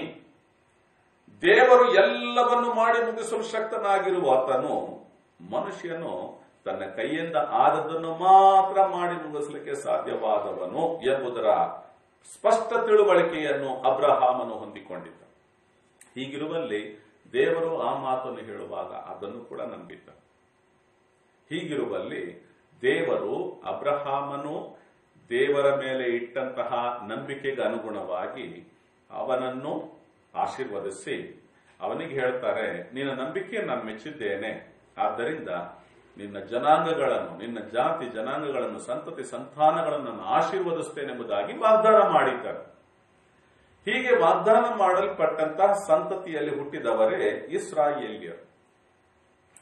ಈ ಇಸ್ರಾಯೇಲ್ಯರಿಗೆ ಇಲ್ಲಿ ದೇವರ ವಾಕ್ಯ ಹೇಳ್ತದೆ, ನಾವು ಓದಿದಾಗ ನನ್ನ ಜನರ ಮಧ್ಯದಲ್ಲಿ ಎಂಬುದಾಗಿ ದೇವರು ಹೇಳ್ತಾರೆ. ಯಾಕೆ ನನ್ನ ಜನರೆಂದು ದೇವರು ಹೇಳ್ತಾರಂದ್ರೆ, ಅಬ್ರಹಾಮನು ದೇವರಿಗೆ ಮೆಚ್ಚುಗೆಯಾಗಿದ್ದನು, ಆದ್ದರಿಂದ ಅಬ್ರಹಾಮನು ನನ್ನವನೆಂದು ದೇವರು ಕರೆದು, ಹಾಗಿರುವಾಗ ಅವನ ಸಂತತಿ ಸಂತಾನಗಳನ್ನು ಕೂಡ ಅವರುಗಳು ಕೂಡ ನನ್ನ ಜನರು ಎಂದು ಕರೆದರು.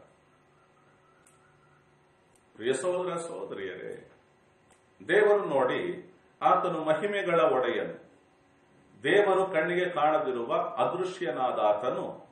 ಆದರೆ ಮನುಷ್ಯರು ಏನು ಎಂದು ನೋಡುವಾಗ ಮಣ್ಣಿನ ಗೊಂಬೆಗಳು, ಮಣ್ಣಿನಿಂದ ಸೃಷ್ಟಿಸಲ್ಪಟ್ಟವರು, ತಿರುಗಿ ಮಣ್ಣಿಗೆ ತೆರಳುವವರು. ಆದರೆ ಮಹಿಮೆಯ ದೇವರು ಹೇಳ್ತಾರೆ ನನ್ನ ಜನಗಳು, ನನ್ನ ಜನರೆಂದು ಹೇಳುತ್ತಾರೆ. ಸರಿ, ಮುಂದಕ್ಕೆ ಹೋಗೋಣ. ನನ್ನ ಜನರ ಮಧ್ಯದಲ್ಲಿ ಜಾಡ್ಯವನ್ನು ಕಳುಹಿಸಿದರು, ನನ್ನ ಹೆಸರಿನಿಂದ ಕರೆಯಲ್ಪಟ್ಟ ನನ್ನ ಜನರು ತಮ್ಮನ್ನು ತಗ್ಗಿಸಿಕೊಂಡು ಪ್ರಾರ್ಥನೆ ಮಾಡಿ ನನ್ನ ಮುಖವನ್ನು ಹುಡುಕಿ ತಮ್ಮ ದುರ್ಮಾರ್ಗಗಳಿಂದ ತಿರುಗಿದರೆ ನಾನು ಆಕಾಶದಿಂದ ಕೇಳಿ ಅವರ ಪಾಪವನ್ನು ಮನ್ನಿಸಿ ಅವರ ದೇಶವನ್ನು ಗುಣ ಮಾಡುವೆನು. ನೋಡಿ ಎಂತ ಆಶೀರ್ವಾದವಿದೆ. ಯಾಕೆ ತನ್ನ ಜನಗಳ ಮಧ್ಯದಲ್ಲಿ ಜಾಡ್ಯ ಕಳುಹಿಸಲ್ಪಡುತ್ತದೆ? ಈಗ ಪ್ರಪಂಚದಾದ್ಯಂತ ಕೊರೋನಾ ಎಂಬ ಜಾಡ್ಯ ಯಾಕೆ ಬಂದಿದೆ? ಇದನ್ನು ದೇವರೇ ಕಳಿಸಿದ್ದಾರಾ? ಖಂಡಿತವಾಗಿ ದೇವರು ಕಳಿಸಲಿಲ್ಲ. ದೇವರು ಕಳುಹಿಸಲಿಲ್ಲ. ಮನುಷ್ಯರು ಮಾಡಿಕೊಂಡಿದ್ದಾರೆ. ಅನೇಕ ಸುದ್ದಿಗೋಷ್ಠಿಗಳನ್ನು ನಾವು ಕೇಳಿಸ್ಕೊಳ್ತಾ ಬರ್ತಿದ್ದೇವೆ. ಇದು ಚೈನಾದ ಒಂದು ಪಟ್ಟಣದಲ್ಲಿ ಸೃಷ್ಟಿಸಲ್ಪಟ್ಟಂತಹ ಒಂದು ವೈರಸ್.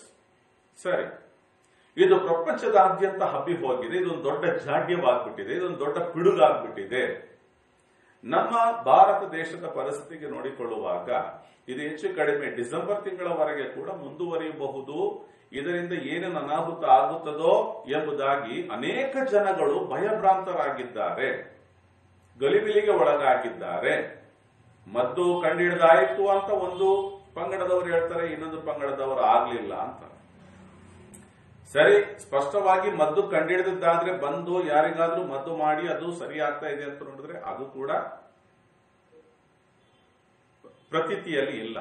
ಅಂದ್ರೆ ಸಾಮಾಜಿಕದಲ್ಲಿ ಜನಗಳ ಮಧ್ಯದಲ್ಲಿ ಅಂತಹ ಒಂದು ಔಷಧ ಕೆಲಸ ಮಾಡುತ್ತಿರುವುದನ್ನು ಸಫಲವಾಗಿ ತೋರಿಸಲಿಕ್ಕೆ ಆಗ್ತಾ ಇಲ್ಲ. ಇನ್ನು ಕಂಡು ಹಿಡಿಯೋದ್ರಲ್ಲೇ ಇದ್ದಾರೆ. ಕಂಡು ಹಿಡಿದು ಬಿಟ್ಟು ಆಗಿದೆ ಅಂತ ಹೇಳ್ತಾರೆ. ಅನೇಕ ವಿಧವಾದ ಸಂಗತಿಗಳು ಹೋಗ್ತಾ ಇವೆ. ಆದರೆ ದೇವರು ಈ ವಿಷಯದಲ್ಲಿ ಈಗ ಪ್ರಪಂಚದಾದ್ಯಂತ ಇಂತಹ ಒಂದು ಪಿಡುಗು ಬಂದು ಜನಗಳು ನಾಶವಾಗುತ್ತಿದ್ದರು. ದೇವರ ಜನಗಳು ಅನೇಕರು ಉಪವಾಸ ಮಾಡಿ, ಪ್ರಾರ್ಥನೆ ಮಾಡಿ, ಕೂಗಾಡಿ, ಕಣ್ಣೀರಿಟ್ಟು, ಗೋಗರೆದು, ಪ್ರಲಾಪಿಸಿ ದೇವರೇ ನಮ್ಮ ದೇಶವನ್ನು ಕಾಪಾಡ್ರಿ ಎಂದು ಕೂಗುತ್ತಿರುವಾಗಲೂ ಅನೇಕ ಸಾವುಗಳು ಆಗುತ್ತಲೇ ಇವೆ, ಅನೇಕ ನೋವುಗಳು ಆಗುತ್ತಲೇ ಇವೆ, ಅನೇಕ ಕೊರೋನಾ ಪಾಸಿಟಿವ್ ಸಿಗುತ್ತಲೇ ಇವೆ. ಕಾರಣವೇನೆಂದು ನೋಡುವಾಗ ಮನುಷ್ಯರ ಪಾಪಗಳು ಹೆಚ್ಚಿ ಹೋಗಿವೆ.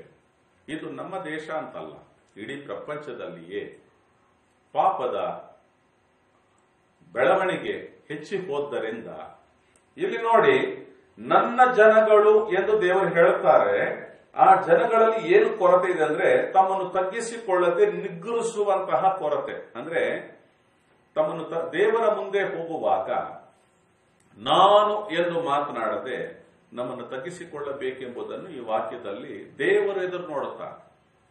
ನಾವು ಮನುಷ್ಯರು ನೋಡಿ, ಸಾಮಾನ್ಯವಾಗಿ ಹೆತ್ತವರು ಎಂಬುದಾಗಿ ಇರ್ತಾರೆ. ಅವ್ರ ಎದುರಿಗೆ ಚಿಕ್ಕ ಚಿಕ್ಕ ಮಕ್ಕಳು ಇರ್ತಾವ. ನನಗೆಲ್ಲ ಗೊತ್ತು, ನಿನಗೇನು ಗೊತ್ತು ಅಂತ ನಮ್ಮ ತಂದೆ ತಾಯಿಗಳ ಹತ್ರ ನಾವು ಕೇಳೋದಾದ್ರೆ ಅವರಿಗೆ ಬೇಸರವಾಗ್ತದ, ಖುಷಿ ಆಗ್ತದ ಅಂತ ನೋಡೋದಾದ್ರೆ ಖಂಡಿತ ಬೇಸರವಾಗ್ತದೆ. ಸರಿ, ತಂದೆ ತಾಯಿಗಳಿಗಿಂತ ಹೆಚ್ಚಾಗಿ ನಾವು ಓದಿದವರಾದ್ರೆ ನಿಮಗೆ ಆ ವಿಷಯ ಗೊತ್ತಿಲ್ಲ, ಈ ವಿಷಯ ಹೀಗಿದೆ ಅಂತ ಹೇಳಿದ್ರೆ ಅವರೇ ಒಪ್ಪಿಕೊಳ್ತಾರೆ. ಸರಿ, ನಮ್ಮ ತಂದೆ ತಾಯಿಗಳೇ ಪೂರ್ತಿ ವಿದ್ಯಾವಂತರುಗಳಾಗಿದ್ದು ಅವರ ಮುಂದೆ ಈಗ ತನ್ನ 4ನೇ ಕ್ಲಾಸ್ ಓದ್ತಾ ಇದ್ದೇನೆ, ಓದ್ತಿರುವಾಗ ನಿನಗೇನ್ ಗೊತ್ತು ಈ ಲೆಕ್ಕ, ನಿನಗೇನ್ ಗೊತ್ತು ಈ ಚರಿತ್ರೆ ಅಂತ ಹೇಳೋದಾದ್ರೆ ಆ ತಂದೆ ತಾಯಿಗಳಿಗೆ ಖಂಡಿತ ಸಿಕ್ಕಬಾರದು. ಯಾಕೆಂದ್ರೆ ಅವ್ರು ನಮಗಿಂತಲೂ ಮೊದಲೇ ಈ ಎಲ್ಲಾ ಚರಿತ್ರೆಗಳು, ಈ ಎಲ್ಲಾ ಲೆಕ್ಕಗಳು, ಈ ಎಲ್ಲಾ ವಿಜ್ಞಾನ ಎಲ್ಲವನ್ನು ಕಲಿತು ಮುಂದೆ ಹೋಗಿರು. ಹೀಗಿರುವಾಗ ಮನುಷ್ಯರಿಗೇನೆ ತಾವು ಹೆತ್ತ ಮಕ್ಕಳುಗಳು ಎದೆನಿಗ್ರಸಿ ನಿಲ್ಲೋದಾದ್ರೆ ಇಷ್ಟವಾಗದೆ ಹೋಗುವಾಗ ಎಲ್ಲವನ್ನು ಸೃಷ್ಟಿ ಮಾಡಿದ ದೇವರ ಮುಂದೆ ಮಣ್ಣು ಮನುಷ್ಯ, ಇಂದು ಸತ್ರೆ ಮಣ್ಣಿಗೆ ಹೋಗುವ ಮನುಷ್ಯ, ಅವನು ಎದೆನಿಗ್ರಸಿ ನಿಲ್ಲೋದಾದ್ರೆ ಅದು ದೇವರಿಗೆ ಇಷ್ಟವಿಲ್ಲದ ಒಂದು ವಿಷಯ. ದೇವರೇನು ಮೊದಲಿಗೆ ಎದುರು ನೋಡ್ತಾರ, ತಗ್ಗಿಸಿಕೊಂಡು ತಮ್ಮನ್ನು ತಗ್ಗಿಸಿಕೊಳ್ಳಬೇಕು, ಮತ್ತೆ ಪ್ರಾರ್ಥನೆ ಮಾಡಬೇಕು. ಪ್ರಾರ್ಥನೆ ಮಾಡಿ ನನ್ನ ಮುಖವನ್ನು ಹುಡುಕಿ ತಮ್ಮ ದುರ್ಮಾರ್ಗಗಳಿಂದ ತಿರುಗಿದರೆ. ಏನಿದೆ ಇವರಲ್ಲಿ ಸಮಸ್ಯೆ? ದುರ್ಮಾರ್ಗತನ. ದುರ್ಮಾರ್ಗತ್ವ ಅಂದ್ರೆ ದೇವರು ತನ್ನ ವಾಕ್ಯದಲ್ಲಿ ಇಂತಿಂತವುಗಳನ್ನ ಮಾಡಿರಿ, ಇಂತಿಂತವುಗಳನ್ನ ಮಾಡಬೇಡಿರಿ ಎಂದು ಹೇಳಿದ್ದಾರೆ. ಯಾವುದನ್ನ ಮಾಡಬೇಡಿರಿ ಎಂದು ಹೇಳಿದ್ದಾರೋ ಅವುಗಳನ್ನು ನಾವು ಮಾಡುವುದಾದ್ರೆ ಅದನ್ನೇ ದೇವರು ಹೇಳ್ತಾರೆ ಅದು ದುರ್ಮಾರ್ಗ. ಯಾಕೆ ಅದನ್ನ ಮಾಡಬಾರದೆಂದು ಹೇಳಿದ್ದಾರೆ? ಅದು ದುರ್ಮಾರ್ಗ, ಹಂಗಾಗಿ ಮಾಡಬೇಡಿ. ಹಿರಿಯರುಗಳು ತಮ್ಮ ಮಕ್ಕಳುಗಳಿಗೆ ಹೇಳಿಕೊಡ್ತಾರೆ, ಆ ದಾರಿಯಲ್ಲಿ ಹೋಗ್ಬೇಡ, ಅಲ್ಲಿ ಅಪಾಯವಿದೆ. ಯಾಕೆ ಹೋಗ್ಬೇಡ ದಾರಿ? ಅಲ್ಲಿ ಅಪಾಯವಿದೆ. ಇದನ್ನು ಮಾಡಬೇಡ, ಇದು ನಿನಗೆ ಸಮಸ್ಯೆ ಆಗ್ತದೆ. ಯಾಕೆ ಇದು ಮಾಡಬೇಡ? ಅದು ಸಮಸ್ಯೆ ಇದೆ, ಆದ್ದರಿಂದ ಅದು ಮಾಡಬೇಡ. ನೋಡುವಾಗ ದೇವರು ಇಂತಿಂತವುಗಳನ್ನು ಮಾಡಬೇಡಿರಿ ಎಂಬುದಾಗಿ ಆಜ್ಞೆಗಳನ್ನು, ಪ್ರಮಾಣಗಳನ್ನು ಕೊಟ್ಟಿದ್ದಾರೆ. ಹೀಗಿರುವಲ್ಲಿ ಯಾವುದನ್ನು ಮಾಡಬೇಡಿರಿ ಎಂದು ಹೇಳಿರುತ್ತಾರೋ ಅವುಗಳನ್ನು ಮಾಡಬಾರದು, ಯಾವುಗಳನ್ನು ಮಾಡಿರಿ ಎಂದು ಹೇಳಿದಾರೋ ಅವುಗಳನ್ನ ಮಾಡಬೇಕು. ಸಾಮಾನ್ಯವಾಗಿ ಮನುಷ್ಯನ ಮನೋಸ್ಥಿತಿ ಹೇಗಿರ್ತದೆ ಅಂದ್ರೆ ಯಾವುದನ್ನು ಮಾಡಬೇಡ್ರಿ ಅಂತಾರೋ ಅದನ್ನೇ ಮಾಡಿ ನೋಡ್ಲಿಕ್ಕೆ ಮುಂದಾಗ್ತಾರ, ಯಾವುದನ್ನ ಮಾಡ್ರಿ ಅಂತಾರೋ ಅವುಗಳನ್ನ ಮಾಡದೇ ಇರ್ಲಿಕ್ಕೆ, ಅವುಗಳಿಗೆ ವಿರುದ್ಧವಾಗಿ ಮಾಡ್ರಿ ಅನ್ನೋದನ್ನ ಮಾಡೋದಿಲ್ಲ, ಮಾಡಬೇಡ್ರಿ ಅನ್ನೋದನ್ನ ಮಾಡ್ಲಿಕ್ಕೆ ಹೋಗೋದು. ಅದರಿಂದ ಅನೇಕ ಅಪಾಯಗಳು ಬರುತ್ತವೆ. ಯಾರಿಗೆ ಅಪಾಯ?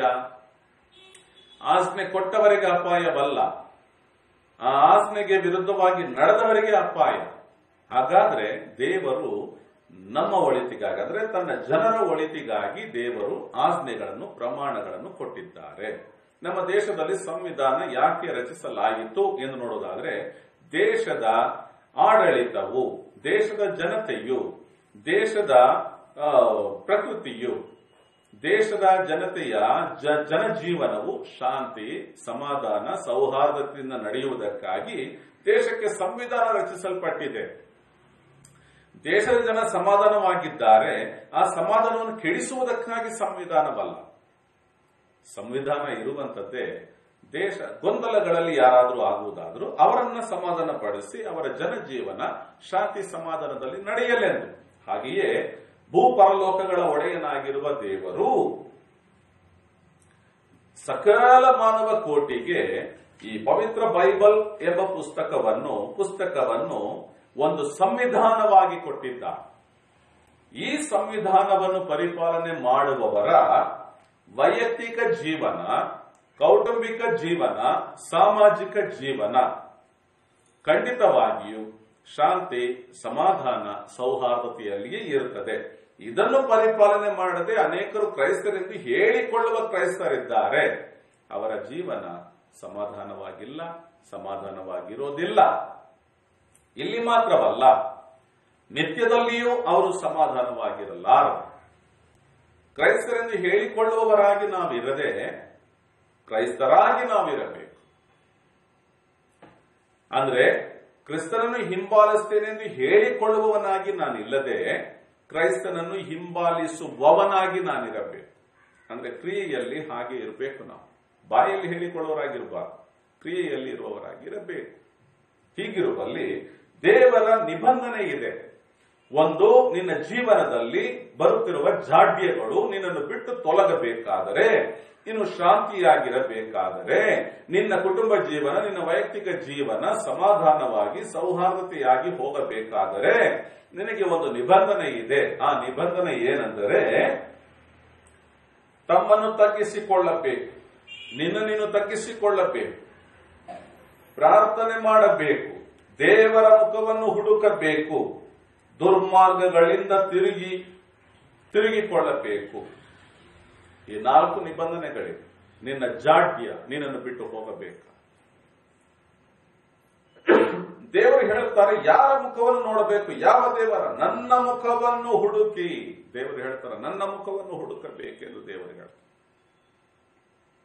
ಇವತ್ತು ಅನೇಕರು ವೈದ್ಯರುಗಳ ಮುಖಗಳನ್ನು ಹುಡುಕ್ತಾರೆ, ಅನೇಕರು ದೊಡ್ಡ ವೈದ್ಯರು ಸ್ಪೆಷಲಿಸ್ಟ್ಗಳನ್ನು ಹುಡುಕುತ್ತಾರೆ, ಅನೇಕರು ಲಾಯರ್ಗಳ ಮುಖಗಳನ್ನು ಹುಡುಕುತ್ತಾರೆ, ಜಡ್ಜ್ಗಳ ಅಂದ್ರೆ ನ್ಯಾಯಾಧೀಶರುಗಳ ಮುಖಗಳನ್ನು ಹುಡುಕುತ್ತಾರೆ, ಅನೇಕರು ಅನೇಕ ಜನರುಗಳ ಮುಖಗಳನ್ನು ಹುಡುಕುತ್ತಾರೆ. ಆದರೆ ದೇವರು ಹೇಳ್ತಾರೆ, ಭೂಮಿ ಆಕಾಶಗಳನ್ನು ಸೃಷ್ಟಿ ಮಾಡಿರುವ ನನ್ನ ಮುಖವನ್ನು ಹುಡುಕಿರಿ ಎಂಬುದಾಗಿ ಪರಲೋಕದ ದೇವರು ಹೇಳುತ್ತಾರೆ. ಕರ್ತನಾದ ಯೇಸು ಕ್ರಿಸ್ತನು ಹೇಳುತ್ತಾರೆ. ಪ್ರಿಯ ಸಹೋದರ ಸಹೋದರಿಯರೇ, ಹಾಗೆ ಈ 4 ನಿಬಂಧನೆಗಳನ್ನು ನಾವು ಪರಿಪಾಲನೆ ಮಾಡುವುದಾದ್ರೆ ಏನು ಸಂಭವಿಸುತ್ತದೆ ಮುಂದಕ್ಕೆ? ಜಾಡ್ಯದಿಂದ ತುಂಬಿರುವ ದೇಶವು, ಜಾಡ್ಯದಿಂದ ತುಂಬಿರುವ ಕುಟುಂಬ, ಮರಣಕರವಾದ ಕಾಯಿಲೆಗಳು, ಪಿಡುಗುಗಳಿಂದ ತುಂಬಿರುವಂತಹ ಜನಜೀವನ, ನಿಬಂಧನೆಗಳನ್ನು ನಡೆಸುವಾಗ ಅದರಿಂದ ಏನು ಪ್ರಯೋಜನವಾಗ್ತದೆ ಅಂತ ನೋಡಿದ್ರೆ, ನಾನು ಆಕಾಶದಿಂದ ಕೇಳಿ ಅವರ ಪಾಪವನ್ನು ಮನ್ನಿಸಿ. ಮೊದಲಿಗೆ ಏನ್ರಿ? ಪಾಪವನ್ನು ಮನ್ನಿಸಿ. ಸಮಸ್ಯೆಯಲ್ಲಿ ಏನು? ಜಾಡ್ಯಗಳು ಬರಲಿಕ್ಕೆ ಕಾರಣವೇನೆಂದು ನೋಡಿದ್ರೆ ಪಾಪ. ಅದಕ್ಕೆ ದೇವರೇನ್ ಮಾಡ್ತಾರ? ಆ ಜಾಡ್ಯವನ್ನು ತೆಗಿಬೇಕಾದ್ರೆ ಮೊದಲಿಗೆ ಅವರ ಪಾಪಗಳನ್ನು ಮನ್ನಿಸಬೇಕು. ಅವರು ಪಾಪ ಕ್ಷಮಾಪಣೆ ಆಗಬೇಕಂದ್ರೆ ಅವರು ತಗ್ಗಿಸಿಕೊಂಡು ಬರಬೇಕು. ಅವರು ತಮ್ಮನ್ನು ತಗ್ಗಿಸಿಕೊಂಡು ಪ್ರಾರ್ಥನೆ ಮಾಡಿ ದೇವರ ಮುಖವನ್ನು ಹುಡುಕುವವರಾಗಿ ತಮ್ಮ ದುರ್ಮಾರ್ಗಗಳನ್ನು ಬಿಟ್ಟು ಬರಬೇಕು. ದೇವರ ಮುಂದೆ ಬರ್ತೀವಿ, ಆದ್ರೆ ನಮ್ಮ ದುರ್ಮಾರ್ಗ ಮಾತ್ರ ಬಿಡಲ್ಲ, ನಮ್ಮ ಕುಡುಕುತನ ಬಿಡಲ್ಲ, ನಮ್ಮ ಹೆಮ್ಮೆ ಬಿಡೋದಿಲ್ಲ, ನಮ್ಮ ಗರ್ವ ಅಹಂಕಾರ ಬಿಡೋದಿಲ್ಲ, ನಾವು ಬೇರೆಯವ್ರನ್ನ ತೊಂದರೆ ಪಡಿಸುವ ಅದನ್ನು ಬಿಡೋದಿಲ್ಲ, ನಮ್ಮ ಹೊಟ್ಟೆ ಕಿಚ್ಚು ಬಿಡೋದಿಲ್ಲ. ಹಾಗಿರುವುದಾದ್ರೆ ಬೇರೆಯವರಿಗೆ ನಾವು ಏನು ಮಾಡ್ತೇವೋ ಅದುವೇ ನಮಗೆ ಸಂಭವಿಸ್ತದೆ. ರಾಗಿ ಕಾಳನ್ನು ನೆಲದಲ್ಲಿ ಬಿತ್ತಿ ಗೋಧಿ ತೆನೆಯನ್ನು ನಾವು ಕೊಯ್ಲಿಕ್ಕಾಗೋದಿಲ್ವೇ? ರಾಗಿ ಕಾಳನ್ನು ಬಿತ್ತಿದ್ರೆ ರಾಗಿ ತೆನೆಯನ್ನೇ ನಾವು ಕೊಯ್ಬೇಕು, ಗೋಧಿ ಕಾಳನ್ನು ಬಿತ್ತಿದ್ರೆ ಗೋಧಿ ತೆನೆಯನ್ನೇ ನಾವು ಕೊಯ್ಬೇಕು. ಹೀಗಿರುವಲ್ಲಿ ಬೇರೆಯವರಿಗೆ ನಾವು ಕೆಟ್ಟದ್ದನ್ನು ಬಿತ್ತಿ ಬೇರೆಯವರಿಗೆ ಹೊಟ್ಟೆ ಕಿಚ್ಚು, ಮತ್ಸರ, ಕೋಪ, ಜಗಳ, ವಂಚನೆ ಎಂಬುದನ್ನು, ಕ್ರೋಧವನ್ನು ಸಾಧಿಸಿ ನಾವು ಒಳ್ಳೆಯದನ್ನು ಪಡ್ಕೊಳ್ಳಿಕ್ಕೆ ಹೇಗೆ ಸಾಧ್ಯ? ನಾವು ಕೊಯ್ಬೇಕಾದ್ರೆ ಕೂಡ ಅದೇ ಕ್ರೋಧ, ಅದೇ ಕೋಪ, ಅವುಗಳನ್ನು ಕೊಯ್ದುಕೊಳ್ಬೇಕಾಗಿರುತ್ತೆ. ನೋಡಿ ಪ್ರಿಯರೇ, ಒಂದು ರಾಗಿ ಕಾಳು ಅಥವಾ ಒಂದು ಗೋಧಿ ಕಾಳು ನಾವು ಬಿತ್ತಿದ್ರೆ ಒಂದೇ ಕಾಳು ನಾವು ಕೊಯ್ಯಲಾರೆ. ಒಂದು ಕಾಳನ್ನು ಬಿತ್ತಿದರೆ ಒಂದು ಸಸಿ ಎದ್ದೇಳ್ತದೆ. ಆ ಸಸಿಯಲ್ಲಿ ಸಾವಿರಾರು ರಾಗಿ ಕಾಳುಗಳಿರುವ ತೆನೆ ಸಿಗ್ತದೆ. ಒಂದೇ ಒಂದು ಗೋಧಿ ಕಾಳು ಬಿತ್ತಿರ್ತೇವೆ, ಅದರಿಂದ ಒಂದು ಸಸಿ ಎದ್ದೇಳ್ತದೆ. ಎದ್ದಾಗ ಅದರಲ್ಲಿ ಸಾವಿರಾರು ಗೋಧಿಯ ಕಾಳುಗಳು ಇರುವಂತ ತೆನೆ ನಮಗೆ ಸಿಗ್ತದೆ. ಹೀಗಿರುವಲ್ಲಿ ಬೇರೆಯವರಿಗೆ ನಾವು ಒಂದು ಅಕ್ರಮ ಮಾಡುವುದಾದ್ರೆ, ಒಂದು ಮೋಸ ಮಾಡುವುದಾದ್ರೆ ನಮಗೆ ಒಂದೇ ಮೋಸ ಆಗೋದಿಲ್ರಿ, ನಮಗೆ ಅನೇಕ ವಿಧವಾದ ಮೋಸಗಳು ಬರ್ತವೆ. ಅದಕ್ಕಾಗಿನೇ ಅದು ನಮ್ಮೊಂದಿಗೆ ಹೋಗಲ್ಲ, ನಮಗೂ ಪೀಡಿಸ್ತದೆ, ನಮ್ಮ ಹೆಂಡತಿಗೂ ಪೀಡಿಸ್ತದೆ, ಮಕ್ಕಳಿಗೂ ಪೀಡಿಸ್ತದೆ, ನಮ್ಮ ಕುಟುಂಬದಲ್ಲಿರೋರಿಗೆ ಪೀಡಿಸ್ತದೆ. ದೇವರೇನ್ ಹೇಳ್ತಿದಾರ?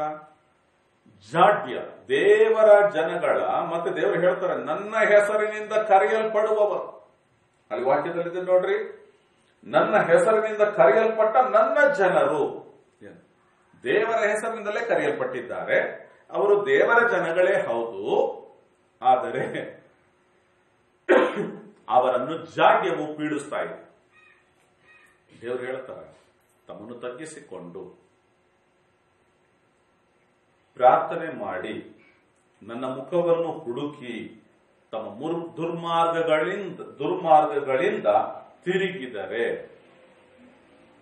ಈ 4 ನಿಬಂಧನೆಗಳಿವೆ. ಇದನ್ನು ಮಾಡಿದ್ರೆ ನನ್ನ ಜನಗಳಾದ್ರೂ ಸರಿ, ಬೇರೆ ಯಾರಾದ್ರೂ ಸರಿ, ಅವರು ಈ 4 ನಿಬಂಧನೆಗಳನ್ನು ಪರಿಪಾಲನೆ ಮಾಡಿದರೆ ನಾನು ಆಕಾಶದಿಂದ ಕೇಳಿ ಅವರ ಪಾಪವನ್ನು ಮನ್ನಿಸುವೆನು. ಜಾಡ್ಯಗಳು ಬರುವಂತದ್ದರ ಮೂಲ ಉದ್ದೇಶ ಮನುಷ್ಯರ ಪಾಪ. ಪ್ರಪಂಚದಾದ್ಯಂತ ಪಾಪ ತುಂಬಿ ಹೋಗಿರೋದು ಪ್ರಪಂಚಕ್ಕೆ ಗೊತ್ತು. ಎಲ್ಲ ಅಸ್ತವ್ಯಸ್ತವಾದ ಕಾರ್ಯಕಲಾಪಗಳು ನಡೀತಿರೋದು ಪ್ರಪಂಚಕ್ಕೆ ಗೊತ್ತು. ಎಲ್ಲಿ ನೋಡಿದ್ರು ಭಯಂಕರವಾದ ಕೊಲೆಗಳು, ಕೊಳ್ಳೆಗಳು, ದರೋಡೆಗಳು, ವಂಚನೆಗಳು, ವ್ಯಭಿಚಾರಗಳು, ವೇಶ್ಯಾವಾಟಿಕೆಗಳು, ಚಿಕ್ಕ ಚಿಕ್ಕ ಕೂಸುಗಳ ಅತ್ಯಾಚಾರ, ಎಲ್ಲಿ ನೋಡಿದ್ರು ಮೋಸ, ವಂಚನೆ, ದಗ, ಹೊಟ್ಟೆ ಕಿಚ್ಚು, ಎಲ್ಲಿ ನೋಡಿದ್ರು ಕುಡುಕುತನ, ಎಲ್ಲೆಲ್ಲಿ ನೋಡಿದ್ರು ಹೊಡೆದಾಟತನ, ಬಾಯಿ ತೆರೆದ್ರೆ ಒಳ್ಳೆ ಮಾತುಗಳೇ, ಕೆಟ್ಟ ಮಾತುಗಳೇ, ದುಷ್ಟ ಮಾತುಗಳೇ, ಒಬ್ಬರನ್ನು ನೋಡಿದ್ರು ಒಬ್ಬರಿಗೆ ಇಷ್ಟವಾಗೋದಿಲ್ಲ, ಮೇಲೆ ಮೇಲೆ ನಗಾಡಿ ಮಾತಾಡೋದು, ಒಳಗಿಂದ ಒಳಗೆ ಕತ್ತಿ ಮಸಿಯುವ ಕೆಲಸಗಳು. ಎಲ್ಲ ಚೆನ್ನಾಗಿರ್ತಾರ, ಒಂದು ಬೀದಿಯಲ್ಲಿ ಚೆನ್ನಾಗಿದ್ದಂಗೆ ಇರ್ತಾರ, ಆದರೆ ಅವರಿಗೆ ವಿರುದ್ಧವಾಗಿ ಇವರು ಮಾಟ್ಯ ಮಾಡಿರ್ತಾರ, ಇವ್ರಿಗೆ ವಿರುದ್ಧವಾಗಿ ಅವರು ಮಂತ್ರ ಮಾಡಿರ್ತಾರೆ. ಮಾಟ್ಯ ಮಂತ್ರಗಳ ಪಿಡುಗುಗಳು. ಯಾಕೆ? ಅವರು ಚೆನ್ನಾಗಿರ್ಬಾರ್ದಂತ ಇವ್ರು ನೆನೆಸ್ತಾರ, ಇವ್ರು ಚೆನ್ನಾಗಿರ್ಬಾರ್ದಂತ ಅವ್ರು ನೆನೆಸ್ತಾರ. ಮೇಲೆ ಹೇಗಿರ್ತಾರ? ಎಲ್ಲರೂ ಚೆನ್ನಾಗಿದ್ದಂಗೆ ಇರ್ತಾರ. ಇವತ್ತು ಎಷ್ಟು ಸ್ಥಳದಲ್ಲಿ ನಡೆಯುತ್ತಿಲ್ಲ ಅದು. ಪ್ರಪಂಚದಾದ್ಯಂತ ಆ ಪರಿಸ್ಥಿತಿಗೆ ಹೋಗ್ತಾ ಇದೆ. ನೋಡುವಾಗ ಬೇರೆಯವರು ಚೆನ್ನಾಗಿರಬಾರದು ಎಂಬ ದುರ್ಮಾರ್ಗದಲ್ಲಿ ನೀನಿರುವುದಾದ್ರೆ ನಿನಗೆ ಮಾತ್ರ ಒಳ್ಳೆಯ ಮಾರ್ಗ ಹೇಗೆ ಸಿಗ್ಲಿಕ್ಕೆ ಸಾಧ್ಯ? ಎಲ್ಲರೂ ಚೆನ್ನಾಗಿರಲಿ. ನಾನು ಕೂಡ ದೇವರ ಮುಂದೆ ಬೇಡಿಕೊಳ್ತೇನೆ, ದಯವಿಟ್ಟು ನನ್ನನ್ನು ಕನಿಕರಿಸಿ ಎಂದು ಕೇಳಿಕೊಳ್ಳೋದಾದ್ರೆ, ಎಲ್ಲರಿಗೂ ಅವನು ಒಳ್ಳೇದು ನೆನೆಸ್ತಾನೆ. ಅವನು ನನ್ನ ಬಳಿಗೆ ಬಂದನ, ನಾನು ಅವನಿಗೆ ಒಳ್ಳೇದು ನೆನೆಸ್ತಾನೆ. ಎಲ್ರಿಗೂ ಒಬ್ಬನು ಕೆಟ್ಟದ್ದೇ ಮಾಡ್ತಿದ್ದಾನ, ಅವನು ನನ್ನಲ್ಲಿ ಸಹಾಯ ಕೇಳಿ ಬರೋದ್ರೆ ಎಲ್ರಿಗೂ ಕೆಟ್ಟದ್ದು ನೆನೆಸ್ತೀಯಾ, ಕೆಟ್ಟದ್ದೇ ಮಾಡ್ತೀಯಾ? ನಿನಗೆ ಯಾಕೆ ಒಳ್ಳೇದು ಬೇಕು? ನೀನು ಮಾಡುವ ಕೆಟ್ಟವುಗಳಲ್ಲಿ ನೀನು ಅನುಭವಿಸ್ಕೊಂಡು ಹೋಗುವಂತ ದೇವರು ಬಿಡುವಾತನಾಗಿದೆ. ನೋಡುವಾಗ ದೇವರು ಜಾಡ್ಯಗಳಿಂದ ಮನುಷ್ಯನನ್ನು ಬಿಡಿಸಬೇಕಾದರೆ ಅವನಿಗೆ 4 ನಿಬಂಧನೆಗಳಿವೆ. ಆ ನಿಬಂಧನೆಗಳನ್ನು ಪರಿಪಾಲನೆ ಮಾಡಿದ್ರೆ ಅವನಿಗೆ ಮೊದಲಿಗೆ ಸಿಕ್ಕುವ ಉತ್ತರ ಏನ್ ಗೊತ್ತ್ರಿ? ಜಾಡ್ಯದಿಂದ ಬಿಡುಗಡೆ ಅಲ್ರಿ, ಪಾಪದಿಂದ ಬಿಡುಗಡೆ. ಮೊದಲು ಈ ಜಾಡ್ಯ ಬರುವುದಕ್ಕೆ ಕಾರಣವೇನಾಗಿದೆ? ಪಾಪ. ಹಾಗಾಗಿ ಪಾಪದಿಂದ ಬಿಡಿಸಿ ಪಾಪವನ್ನು ಮನ್ನಿಸಿ ಅವರ ದೇಶವನ್ನು ಗುಣ ಮಾಡುವೆನು. ಆಮೇಲೆ ದೇಶವನ್ನು ಜಾಡ್ಯದಿಂದ ದೇವರು ಗುಣ ಮಾಡ್ತಾರೆ. ಪ್ರಿಯ ಸಹೋದರ ಸಹೋದರಿಯರೇ, ಇವತ್ತಿನ ವಾಕ್ಯದ ತಲೆಬರಹವೇ ಹೇಗಿದೆ ಅಂದ್ರೆ, ಸಾಫಲ್ಯತೆಗೆ ನಿಬಂಧನೆಗಳು. ಯಾವುದೇ ಒಂದು ಕೆಲಸವನ್ನು ನಾವು ಸಫಲಪಡಿಸಬೇಕಾದರೆ ಆ ಸಾಫಲ್ಯತೆಗೆ ನಾವು ಕೆಲವೊಂದು ನಿಬಂಧನೆಗಳನ್ನು ಪರಿಪಾಲನೆ ಮಾಡಬೇಕು. ಆ ನಿಬಂಧನೆಗಳನ್ನ ಪರಿಪಾಲನೆ ಮಾಡದೆ ಒಂದು ಕಾರ್ಯವನ್ನು ಸಫಲಪಡಿಸಿಕೊಳ್ಳಲು ಸಾಧ್ಯವಿಲ್ಲ. ಇಲ್ಲಿ ದೇವರ ವಾಕ್ಯವೂ ಹಾಗೆ ಹೇಳ್ತದೆ ನೋಡಿ. ಆಧ್ಯಾತ್ಮಿಕ ವಿಷಯದಲ್ಲಿಯೂ ಹಾಗೆ ಇದೆ ನೋಡಿ. ಮನುಷ್ಯನಿಗೆ ಶರೀರದಲ್ಲಿ ಕಾಯಿಲೆ ಬಂದ್ರೆ ದೇವರು ಹೇಳ್ತಾರೆ ಅವನ ಪಾಪವನ್ನು ಮನ್ನಿಸ್ತೇನೆ ಅಂತ. ಯಾಕೆಂದ್ರೆ ಈ ಶರೀರದಲ್ಲಿ ಬಂದಿರುವ ಜಾಡ್ಯ ಅಂದ್ರೆ ಅಲ್ಲಿ ಏನಾಗಿದೆ ಅಂದ್ರೆ ಒಬ್ಬ ಮನುಷ್ಯನಿಗೆ ಜಾಡ್ಯವಲ್ಲ. ಜಾಡ್ಯ ಅಂತ ಹೇಳುವಾಗ ಸಾಂಕ್ರಾಮಿಕ ರೋಗಗಳು, ಅದು ಮರಣಕರವಾದಂತ ರೋಗಗಳು, ಅದನ್ನು ಜಾಡ್ಯ ಎಂಬುದಾಗಿ ಹೇಳಲ್ಪಡುತ್ತೆ. ಹೀಗಿರುವಲ್ಲಿ ಫ್ಲೂ ಅಂತ ಹೇಳ್ತೀವಿ ನೋಡ್ರಿ, ಅದು ಬರ್ತದೆ. ಕೊಳ್ಳೆ ರೋಗಗಳು ಅಂತ ಹೇಳ್ತೀವಿ, ಅದನ್ನೇ ಜಾಡ್ಯ ಎಂಬುದಾಗಿ ಹೇಳಲ್ಪಡುತ್ತೆ. ಇವುಗಳು ಬಂದ್ರೆ ಏನ್ ಮಾಡ್ತಾವಂದ್ರೆ ಸ್ವಲ್ಪವೇ ಕಾಲದಲ್ಲಿ ಜನಗಳಿಗೆಲ್ಲ ಹಬ್ಬುತ್ತೆ. ಹಬ್ಬೋದ್ರೊಂದಿಗೆ ಸುಮ್ಮನೆ ಇರೋದಿಲ್ಲ, ಜನಗಳನ್ನು ಮರಣಕ್ಕೆ ಒಳಪಡಿಸ್ತದೆ. ಅದರಿಂದ ಬಿಡುಗಡೆಯಾಗಬೇಕಾದರೆ ದೇವರು ತನ್ನ ನಿಬಂಧನೆಯನ್ನಿಟ್ಟಿದ್ದಾನೆ. ಅಲ್ಲಿಗೆ ಬರುವಾಗ ದೇವರು ಮೊದಲಿಗೆ ಮನುಷ್ಯನಿಗೆ ಅವನ ಪಾಪವನ್ನು ಮನ್ನಿಸ್ತಾನೆ. ಎರಡನೇದಾಗಿ ದೇಶವನ್ನು ಗುಣಪಡಿಸುವೆನೆಂದು ವಾಗ್ದಾನ ಮಾಡಿದ ವಾಗ್ದಾನ ಸ್ವರೂಪನು ಗುಣಪಡಿಸಿಯೇ ಪಡಿಸ್ತಾನೆ. ಆಮೇಲೆ ಪ್ರಿಯ ಸಹೋದರ ಸಹೋದರಿಯರೇ, ಮತ್ತೊಂದು ವಾಕ್ಯದ ಕಡೆಗೆ ನಾವು ಹೋಗಿ ನೋಡೋಣ. ಯೆರೆಮೀಯನ ಪ್ರವಾದನೆಯ ಗ್ರಂಥ 29ನೇ ಅಧ್ಯಾಯ 13ನೇ ವಚನದ ಕಡೆಗೆ ನಾವು ಬೈಬಲ್ನ ತಿರುಗಿಸಿ ನೋಡೋದ್ರ. ಯೆರೆಮೀಯನ ಪ್ರವಾದನೆ ಗ್ರಂಥ 29ನೇ ಅಧ್ಯಾಯ 13ನೆಯ ವಚನ. ನನ್ನನ್ನು ಹುಡುಕುವಿರಿ, ಪೂರ್ಣ ಹೃದಯದಿಂದ ನನ್ನನ್ನು ಹುಡುಕುವಾಗ ನನ್ನನ್ನು ಕಂಡುಕೊಳ್ಳುವಿರಿ. ನನ್ನನ್ನು ಹುಡುಕುವಿರಿ, ಪೂರ್ಣ ಹೃದಯದಿಂದ ನನ್ನನ್ನು ಹುಡುಕುವಾಗ ನನ್ನನ್ನು ಕಂಡುಕೊಳ್ಳುವಿರಿ. ದೇವರ ವಾಕ್ಯಲ್ಲಿ ಹೇಳುತ್ತೆ, ನನ್ನ ಮುಖವನ್ನು ಹುಡುಕಿ. ಸರಿ, ದೇವರ ಮುಖವನ್ನು ಹೇಗೆ ಹುಡುಕಬೇಕು? ಕರ್ತನಾದ ಯೇಸು ಕ್ರಿಸ್ತನ ಮುಖವನ್ನು ಹೇಗೆ ಹುಡುಕಬೇಕು? ಇಲ್ಲಿ ಒಂದು ನಿಬಂಧನೆ ಇದೆ ನೋಡಿ. ನನ್ನನ್ನು ಹುಡುಕಿದ್ರೆ ನಾನು ಸಿಗ್ತೇನೆ, ಹೌದು. ಆದ್ರೆ ಹೇಗೆ ಹುಡುಕಬೇಕು? ಅನೇಕ ಕ್ರೈಸ್ತರು ಇಂದು ಯೇಸು ಎಂಬ ಗೊಂಬೆಯಲ್ಲಿ ಯೇಸುವನ್ನು ಹುಡುಕ್ತಾ ಇದ್ದಾರೆ. ಶಿಲುಬೆಯಲ್ಲಿ ಒಂದು ರೂಪ ಇರ್ತದೆ, ಅದು ಕಟ್ಟಿಗೆ ರೂಪ ಇರಬಹುದು ಅಥವಾ ಫೈಬರ್ನ ರೂಪ ಇರಬಹುದು. ಫೈಬರ್ ಎಂಬ ಒಂದು ಸಾಮಗ್ರಿಯಿಂದ ಮಾಡಿದ್ದಾಗಿರಬಹುದು ಅಥವಾ ಕಟ್ಟಿಗೆಯಿಂದ ಮಾಡಿದ್ದಾಗಿರ್ಬಹುದು. ಆ ರೂಪದಲ್ಲಿ ಯೇಸುವನ್ನು ಹುಡುಕ್ತಾ ಇರ್ತಾರೆ.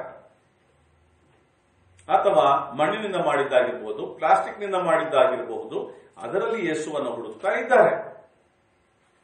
ದೇವರ ವಾಕ್ಯವು ಪೂರ್ಣವಾಗಿ ಅದನ್ನು ನಿಷೇಧಿಸುತ್ತದೆ. 10 ಆಜ್ಞೆಗಳನ್ನು ದೇವರು ತನ್ನ ಸ್ವಕೀಯ ಜನಗಳಿಗೆ, ಅಂದ್ರೆ ತನ್ನ ಹೆಸರಿನಿಂದ ಕರೆಯಲ್ಪಟ್ಟ ತನ್ನ ಜನರಿಗೆ ದೇವರು 10 ಆಜ್ಞೆಗಳನ್ನು ಕೊಟ್ಟಿದ್ದ. ಮೊದಲನೇ ಆಜ್ಞೆ ಯಾವುದ್ರಿ? ಅದರಲ್ಲಿ ಮೊದಲನೇ ಆಜ್ಞೆ ಯಾವುದು?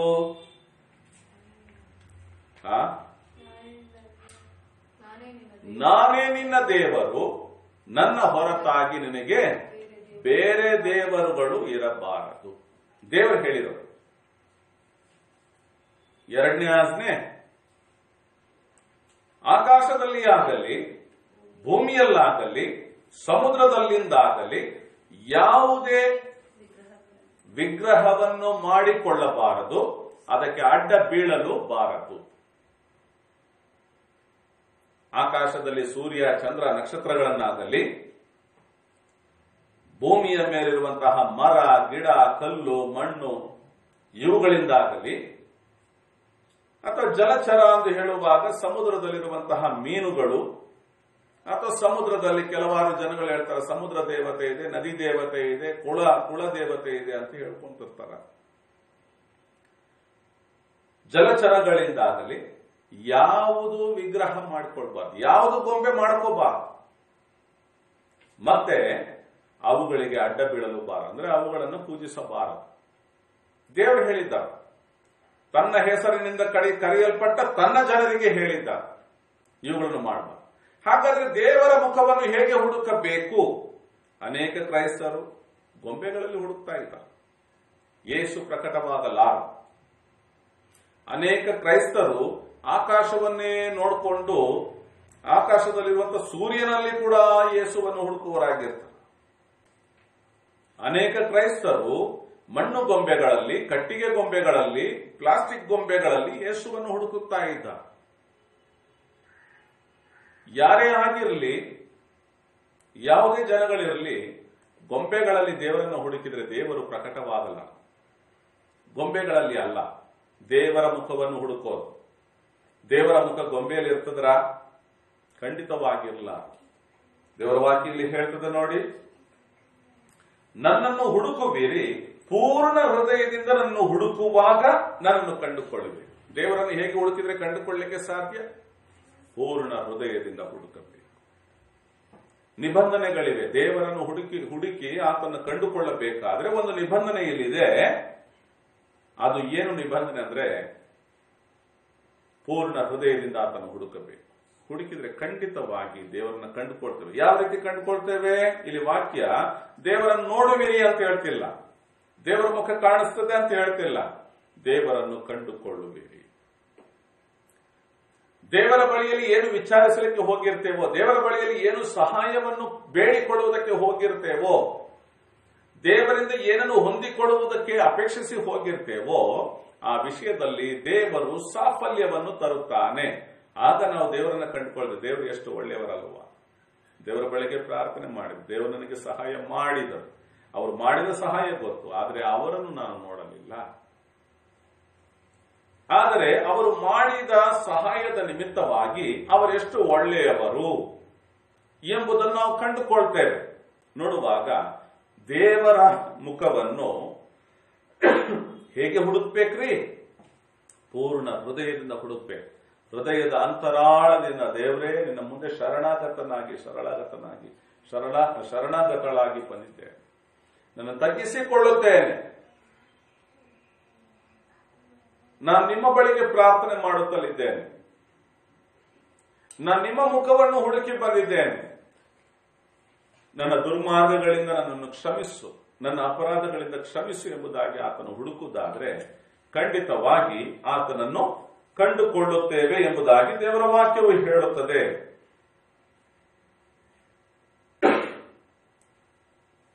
ಮಾರ್ಕನ ಬರೆದ ಸುವಾರ್ತೆ 11ನೇ ಅಧ್ಯಾಯ 24ನೇ ವಚನದ ಕಡೆಗೆ ನಮ್ಮ ಬೈಬಲ್ನ ತಿರುಗಿಸೋಣ.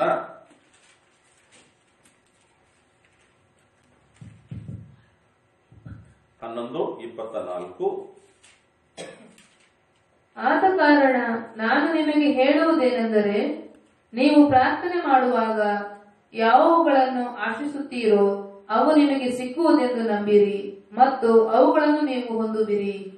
ಪ್ರಿಯ ಸಹೋದರ ಸಹೋದರಿಯರೇ, ಕರ್ತನಾದ ಯೇಸು ಕ್ರಿಸ್ತನು ಈ ಲೋಕದಲ್ಲಿ ಮಾನವ ರೂಪದಲ್ಲಿದ್ದಾಗ ಆತನು ಆಡಿದ ಮಾತುಗಳಿವು. ದೇವರು ಮನುಷ್ಯ ರೂಪದಲ್ಲಿ ಈ ಲೋಕದಲ್ಲಿ ಜೀವಿಸಿದಾಗ ದೇವರು ತಾನು ಏನನ್ನು ಅಪೇಕ್ಷಿಸುತ್ತಾನೋ ಅದನ್ನು ಇಲ್ಲಿ ಹೇಳುತ್ತಲಿದ್ದಾನೆ. ತಾನು ಏನನ್ನು ಅಪೇಕ್ಷಿಸ್ತಾ ಇದ್ದಾನೆ? ನಂಬಿಕೆಯನ್ನು ಅಪೇಕ್ಷಿಸ್ತಾನೆ. ಮನುಷ್ಯರು ದೇವರ ಬಳಿಗೆಲ್ಲ ಕೇಳಿಕೊಳ್ತಾರೆ, ಆಶಿಸಿ ಬೇಡಿಕೊಳ್ಳುತ್ತಾರೆ. ಬೇಡಿಕೊಳ್ಳುವಾಗ ದೇವರು ಎದುರು ನೋಡೋದೇನು? ಇದನ್ನೆಲ್ಲ ಕೇಳಿದ್ರೆ ನಾ ಇಲ್ಲಿಂದ ಕೊಡ್ಲಿ, ಹಾಗೆ ಅಲ್ರಿ. ದೇವರು ಒಂದು ವಿಷಯವನ್ನು ಅಪೇಕ್ಷಿಸ್ತಾನೆ ಆ ಮನುಷ್ಯರಲ್ಲಿ. ಅದು ಏನೆಂದರೆ, ವಾಕ್ಯ ಹೇಳ್ತದೆ ನೋಡಿ, ಆದ ಕಾರಣ ನಾನು ನಿಮಗೆ ಹೇಳುವುದೇನೆಂದರೆ, ನೀವು ಪ್ರಾರ್ಥನೆ ಮಾಡುವಾಗ ಯಾವುಗಳನ್ನು ಆಶಿಸುತ್ತೀರೋ ಅವು ನಿಮಗೆ ಸಿಕ್ಕುವವೆಂದು ನಂಬಿರಿ. ನಂಬಬೇಕಂತ. ಕೆಲವಾರು ಸಮಯದಲ್ಲಿ ನಾವು ನಂಬಿ ಪ್ರಾರ್ಥನೆ ಮಾಡಿದಾಗಿಯೂ ನಮಗೆ ಸಿಕ್ಕಿರೋದಿಲ್ಲ. ಕೆಲವು ಸಮಯದಲ್ಲಿ ನಾವು ಪ್ರಾರ್ಥನೆ ಮಾಡಿ, ನಂಬಿಕೆಯಿಂದನೇ ಪ್ರಾರ್ಥನೆ ಮಾಡಿ, ನಮಗೆ ಕೆಲಸ ಬೇಕು, ಕರ್ತನೆ ಸಿಕ್ಕಿರೋದಿಲ್ಲ. ಅದಕ್ಕಂತ ದೇವರು ನಮ್ಮ ಪ್ರಾರ್ಥನೆ ಕೇಳಲಿಲ್ಲ ಅಂತಲ್ಲ, ಅಥವಾ ನಂಬಿರಿ ಅಂತ ಹೇಳಿದ್ರು, ಆದ್ರೆ ನಂಬಿ ಪ್ರಾರ್ಥನೆ ಮಾಡಿದಾದ್ರೆ ಸಿಕ್ಲಿಲ್ಲ, ಹಂಗಾಗಿ ಅವ್ರ ಹತ್ರ ಯಾಕೆ ಪ್ರಾರ್ಥನೆ ಮಾಡೋದು? ಹಾಗಲ್ಲ. ಕೆಲವೊಂದು ಸಮಯದಲ್ಲಿ ನಮಗೆ ಏನು ಸಿಕ್ಕದೆ ಹೋದ್ರೂ ದೇವರು ದೇವರಾಗಿ ಇರ್ತಾನೆ. ನಾವು ದೇವರು ಇಲ್ಲ ಎಂದು ಹೇಳಿದ್ರೆ ಅದಕ್ಕಂತ ದೇವರು ಇಲ್ಲದೆ ಹೋಗಿ ಬಿಡಲ್ಲ. ದೇವರಿಗೆ ಶಕ್ತಿ ಇಲ್ಲ ಅಂತ ನನ್ನ ಬಾಯಿಯಿಂದ ಎಷ್ಟು ಕೂಗಾಡಿ ಕಿರಿಚಾಡಿ ಹೇಳಿಕೊಂಡ್ರು ಆತನ ಶಕ್ತಿ ಏನು ಕಡಿಮೆಯಾಗಿ ಬಿಡಲ್ಲ. ದೇವರು ಎಲ್ಲಿದ್ದಾನೆ, ದೇವರು ಇಲ್ಲ, ದೇವರು ಇರುವುದಾದ್ರೆ ತೋರಿಸಿರಿ ಅಂತ ಕೇಳುವುದರ ನಿಮಿತ್ತ ಯಾರು ತೋರಿಸಲಿಲ್ಲವಾದ್ರೆ ಅದಕ್ಕಂದ್ರೆ ದೇವರಿಲ್ಲ ಎಂದು ಹೇಳಲಿಕ್ಕೆ ಸಾಧ್ಯವಿಲ್ಲ. ಯಾಕೆಂದರೆ ಆತನು ಅದೃಶ್ಯನಾದ ದೇವರು, ಯಾರು ದೇವರನ್ನ ತೋರಿಸಲಿಕ್ಕಾಗೋದಿಲ್ಲ. ಆದರೆ ದೇವರು ಇದ್ದಾನೆ, ದೇವರಿದ್ದಾನೆ. ನಾವು ಮಾಡುವ ಪ್ರಾರ್ಥನೆಗಳನ್ನು ಅಪೇಕ್ಷಿಸಿ ಆಶಿಸಿ ಯಾವುಗಳನ್ನು ಬೇಡುತ್ತೇವೋ ಅವುಗಳನ್ನು ದೇವರು ತನ್ನ ಚಿತ್ತವಾದಲ್ಲಿ ಖಂಡಿತ ಅದನ್ನು ಕೊಟ್ಟೆ ಕೊಡುತ್ತಾನೆಂದು ನಾವು ನಂಬಬೇಕು. ನಮ್ಮ ತಂದೆ ತಾಯಿಗಳ ಬಳಿಯಲ್ಲಿ ನಾವು ಯಾವುದೋ ಒಂದು ವಿಷಯವನ್ನು ಅಪೇಕ್ಷಿಸಿ ಕೇಳ್ತೇವೆ ಅಂತ ಇಟ್ಕೊಳ್ಳೋಣ್ರಿ. ಕೇಳುವಾಗ ನನಗೆ 8 ವಯಸ್ಸಿನ ಹುಡುಗ ನಾನು ಅಂತ ಇಟ್ಟುಕೊಳ್ಳೋಣ. ಅಂದ್ರೆ ಒಬ್ಬ ಹುಡುಗ 8 ವಯಸ್ಸು 10 ವಯಸ್ಸಿನ ಹುಡುಗ ತನ್ನ ತಂದೆ, ದೊಡ್ಡ ಶ್ರೀಮಂತ ಅವರ ತಂದೆ, ಆ ಶ್ರೀಮಂತನ ಬಳಿಯಲ್ಲಿ, ಡ್ಯಾಡಿ ನಿಮ್ಮ ಹತ್ರ ಬೇಕಾದಂಗಿದೆ. ಹೌದು ಮಗನ, ನನ್ನ ಹತ್ರ ಬೇಕಾದಷ್ಟಿದೆ. ಏನ್ ಬೇಕು ನಿನಗೆ ಕೇಳು, ನಿನಗೆ ಬರ್ತಡೆ ಹುಟ್ಟಿದ ದಿನ ಬಂದಿಲ್ಲ, ಏನ್ ಬೇಕು ಕೇಳು. ಮಗ ಕೇಳ್ತಾನೆ, ಡ್ಯಾಡಿ ನೀವು ಇಟ್ಕೊಂಡಿರೋ ರೀತಿಯಲ್ಲಿ ನನಗೆ ಒಂದು ಇನೋವಾ ಕಾರ್ ಇಸ್ಕೊಡ್ಬೋದಾ? ಅದಕ್ಕೆ ನಿನಗೆ ಟೈಮ್ ಬೇಕಾಗುತ್ತೆ. ನನ್ನಲ್ಲಿ ನಿನಗೆ ಕಾರ್ ಇಸ್ಕೊಡುವಷ್ಟು ಹಣ ಇಲ್ಲ ಅಂತಲ್ಲ, ಅಥವಾ ನಿನಗೆ ಕಾರ್ ಇಸ್ಕೊಡ್ಲಿಕ್ಕೆ ಮನಸ್ಸಿಲ್ಲ ಅಂತಲ್ಲ, ಆದರೆ ಆ ಕಾರನ್ನು ಓಡಿಸ್ಲಿಕ್ಕೆ ನಿನ್ನ ಕಾಲುಗಳು ಉದ್ದನಾಗಿ ಚಾಚೋದಕ್ಕೆ ಅಷ್ಟು ಉದ್ದ ಬೆಳೆದಿಲ್ಲ. ಕ್ಲಚ್ಚು, ಬ್ರೇಕು, ಎಕ್ಸಲೇಟರ್ ಅನ್ನು ತುಳಿಯೋದಕ್ಕೆ ಉದ್ದನ ಕಾಲುಗಳು ಬೇಕು. ನಿನ್ನ ಶರೀರದ ಬೆಳವಣಿಗೆ ಇನ್ನೂ ಆಗ್ಲಿಲ್ಲ. ಹಾಗಾಗಿ ನೀನು ಬೆಳೆದ ಮೇಲೆ ಇಸ್ಕೊಡ್ತೀನಿ. ಕೇಳಿದ ಮಗನಿಗೆ ನಂಬಿಕೆ ಉಂಟು, ತಂದೆ ಹತ್ರ ಬೇಕಾದಷ್ಟಿದೆ, ತಂದೆ ದೊಡ್ಡ ಶ್ರೀಮಂತ. ಹೀಗಿರುವಲ್ಲಿ ತಂದೆ ಒಳ್ಳೆ ಕಾರ್ ಇಟ್ಕೊಂಡಿದಾರ, ಒಳ್ಳೆ ಬಂಗಲೆ ಇದೆ, ಬೇಕಾದಷ್ಟು ಹಣ ಇದೆ. ಆದ್ರೆ ಕೇಳಿದಾಗ ನಂಬಿಕೆಯಿಂದನೇ ಕೇಳಿದ್ದಾನೆ ಮಗ. ತಂದೆ ಯಾಕೆ ಈಸ್ಕೊಟ್ಟಿಲ್ಲ ಅಂದ್ರೆ ಅದಕ್ಕೆ ಸಮಯ ಬರಬೇಕಾಗಿ.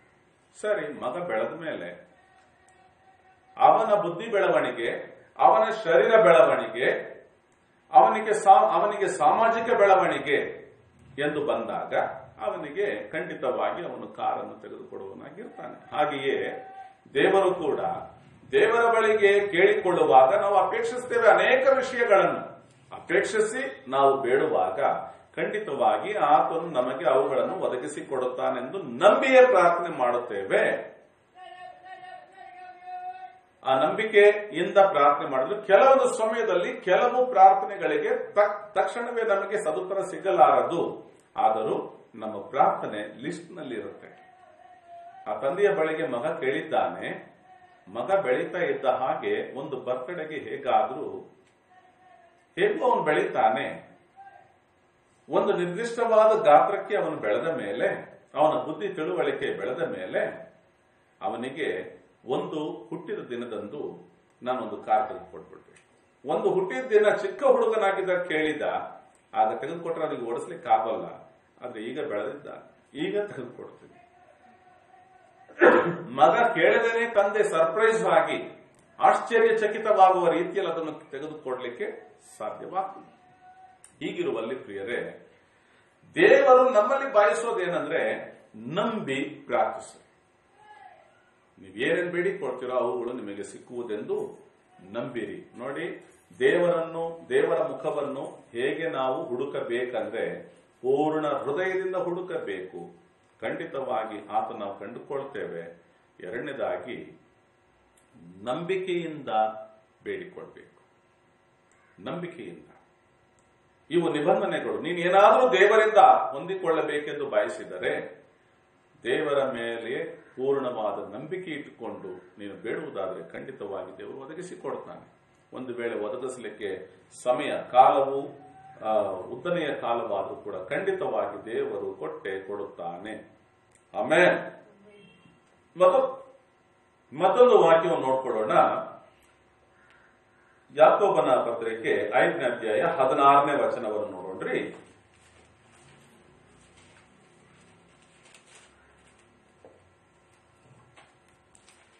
ನೀವು ಸ್ವಸ್ಥವಾಗಬೇಕಾದರೆ ನಿಮ್ಮ ತಪ್ಪುಗಳನ್ನು ಒಬ್ಬರಿಗೊಬ್ಬರು ಅರಿಕೆ ಮಾಡಿ ಒಬ್ಬರಿಗೋಸ್ಕರ ಒಬ್ಬರು ಪ್ರಾರ್ಥಿಸಿರಿ. ನೀತಿವಂತನ ಅತ್ಯಾಸಕ್ತಿಯುಳ್ಳ ಪ್ರಾರ್ಥನೆಯು ಬಹು ಫಲಕಾರಿಯಾಗುತ್ತದೆ.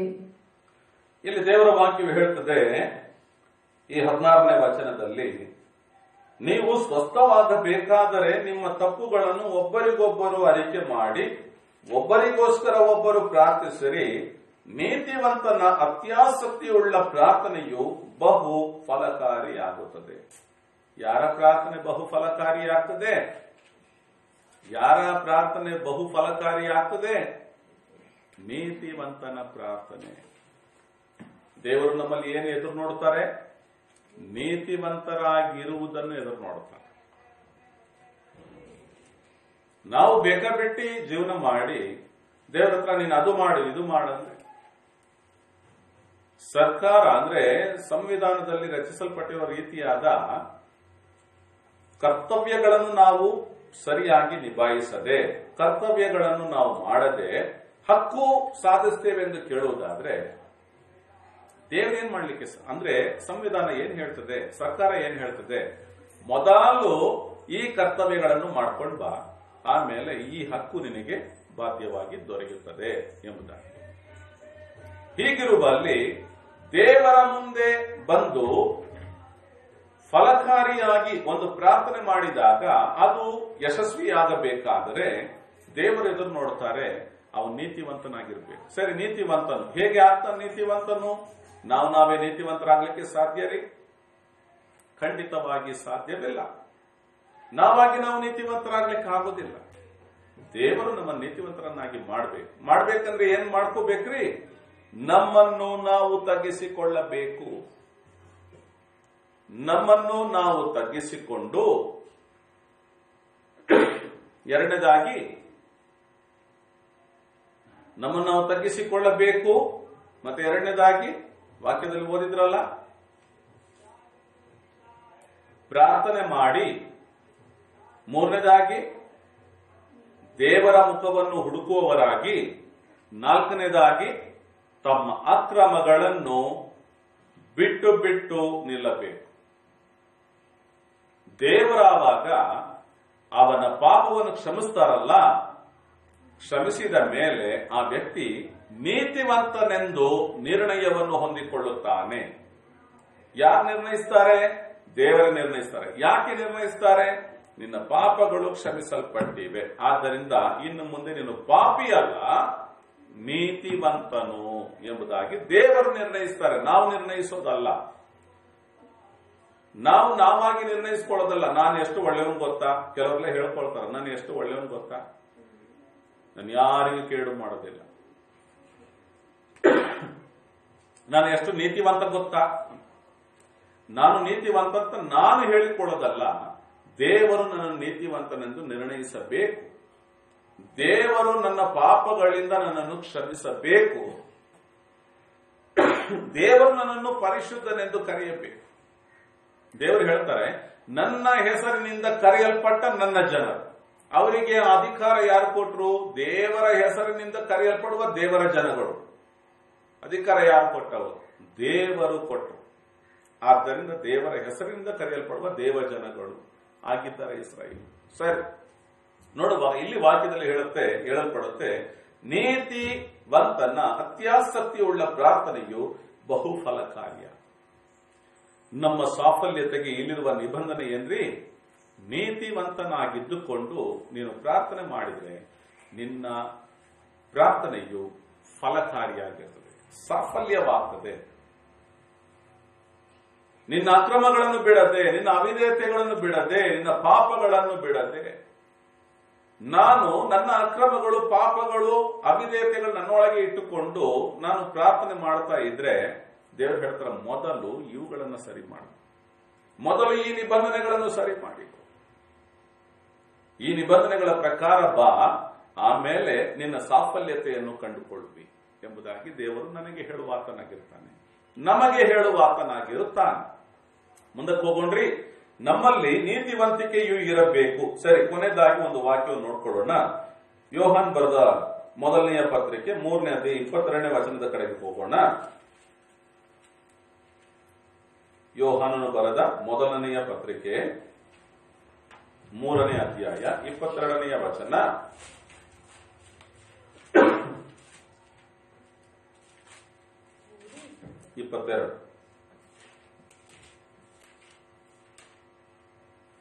ನಾವು ಏನೇನು ಬೇಡಿಕೊಳ್ಳುತ್ತೇವೋ ಆತನಿಂದ ನಾವು ಹೊಂದಿಕೊಳ್ಳುತ್ತೇವೆ, ಯಾಕೆಂದರೆ ನಾವು ಆತನ ಆಜ್ಞೆಗಳನ್ನು ಕೈಗೊಂಡು ಆತನ ದೃಷ್ಟಿಯಲ್ಲಿ ಮೆಚ್ಚುಗೆಯಾದವುಗಳನ್ನು ಮಾಡುವವರಾಗಿದ್ದೇವೆ.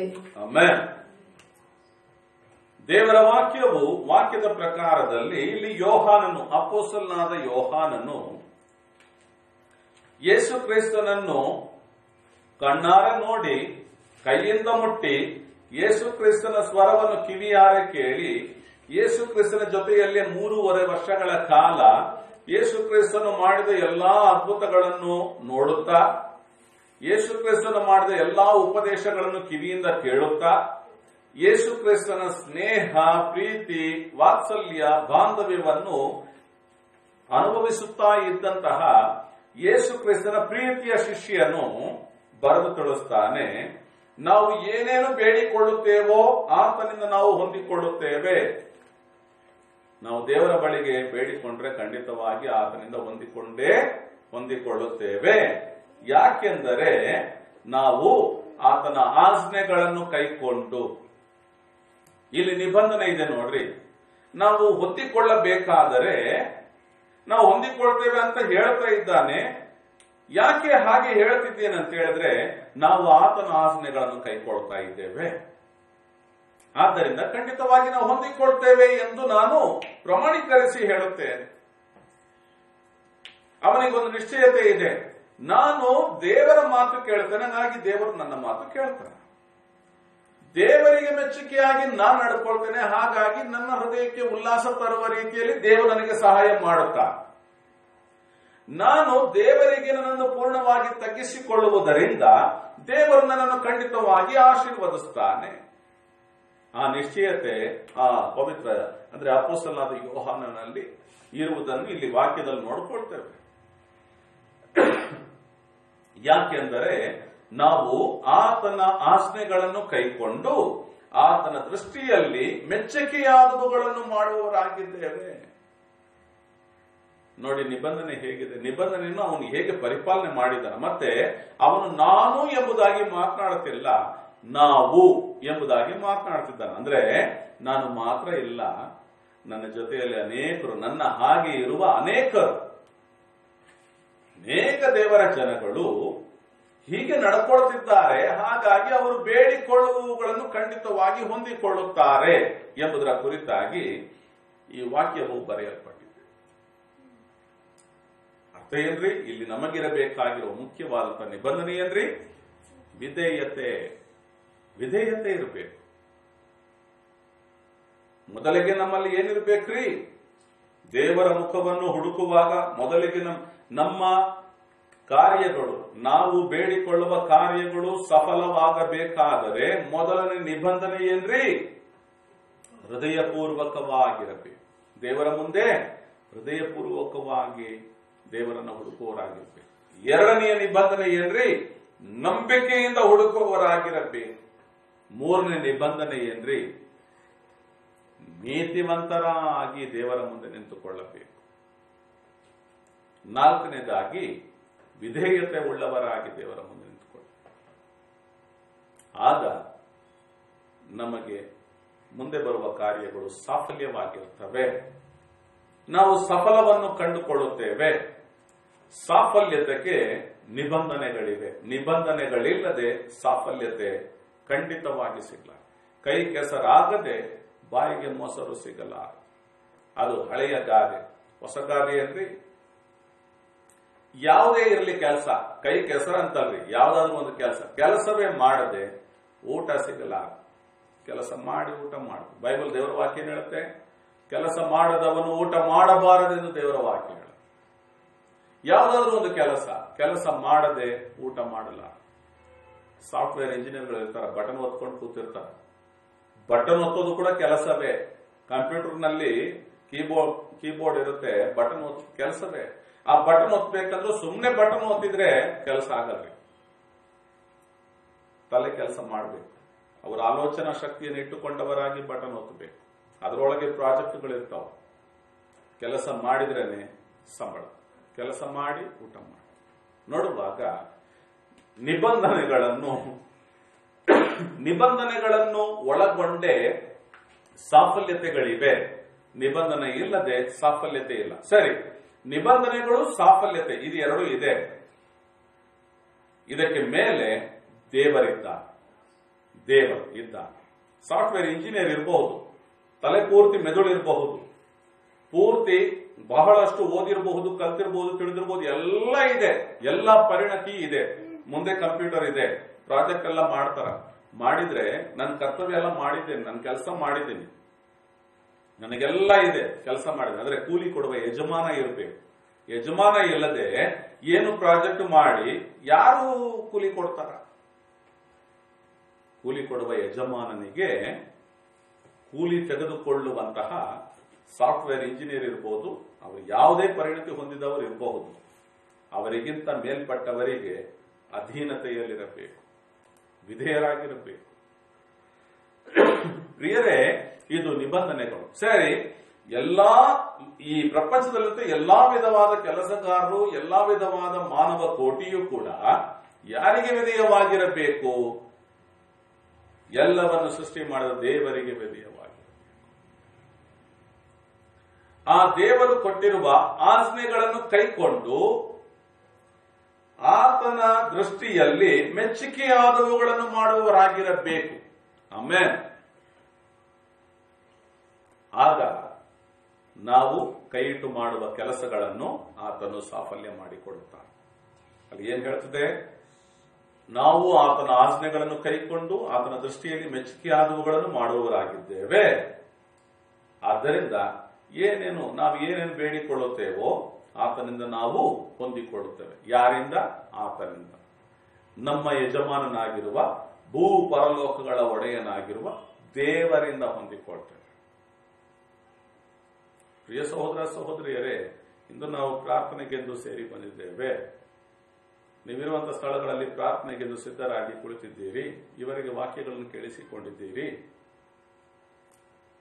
ನಮ್ಮ ಸಾಫಲ್ಯತೆಗೆ ಮೊದಲು ನಮಗೆ ನಿಬಂಧನೆಗಳಿವೆ. ಆ ನಿಬಂಧನೆಗಳನ್ನು ಹೇಗೆ ಸಾಧಿಸಬೇಕಂದ್ರೆ, ಏನೋ ಇದೆ ಅದಕ್ಕಾಗಿ ನಾನು ಮಾಡ್ತೀನಿ ಹಾಗೆ ಅಲ್ರಿ, ಪೂರ್ಣ ಹೃದಯದಿಂದ ಆ ನಿಬಂಧನೆಯನ್ನು ಪರಿಪಾಲನೆ ಮಾಡಬೇಕು. ಪೂರ್ಣ ಹೃದಯದಿಂದ ನಿಬಂಧನೆಯನ್ನು ಪರಿಪಾಲನೆ ಮಾಡಬೇಕು. ದೇವರ ಮೇಲಿನ ನಂಬಿಕೆಯಿಂದ ನಿಬಂಧನೆಗಳನ್ನು ಪರಿಪಾಲನೆ ಮಾಡಬೇಕು.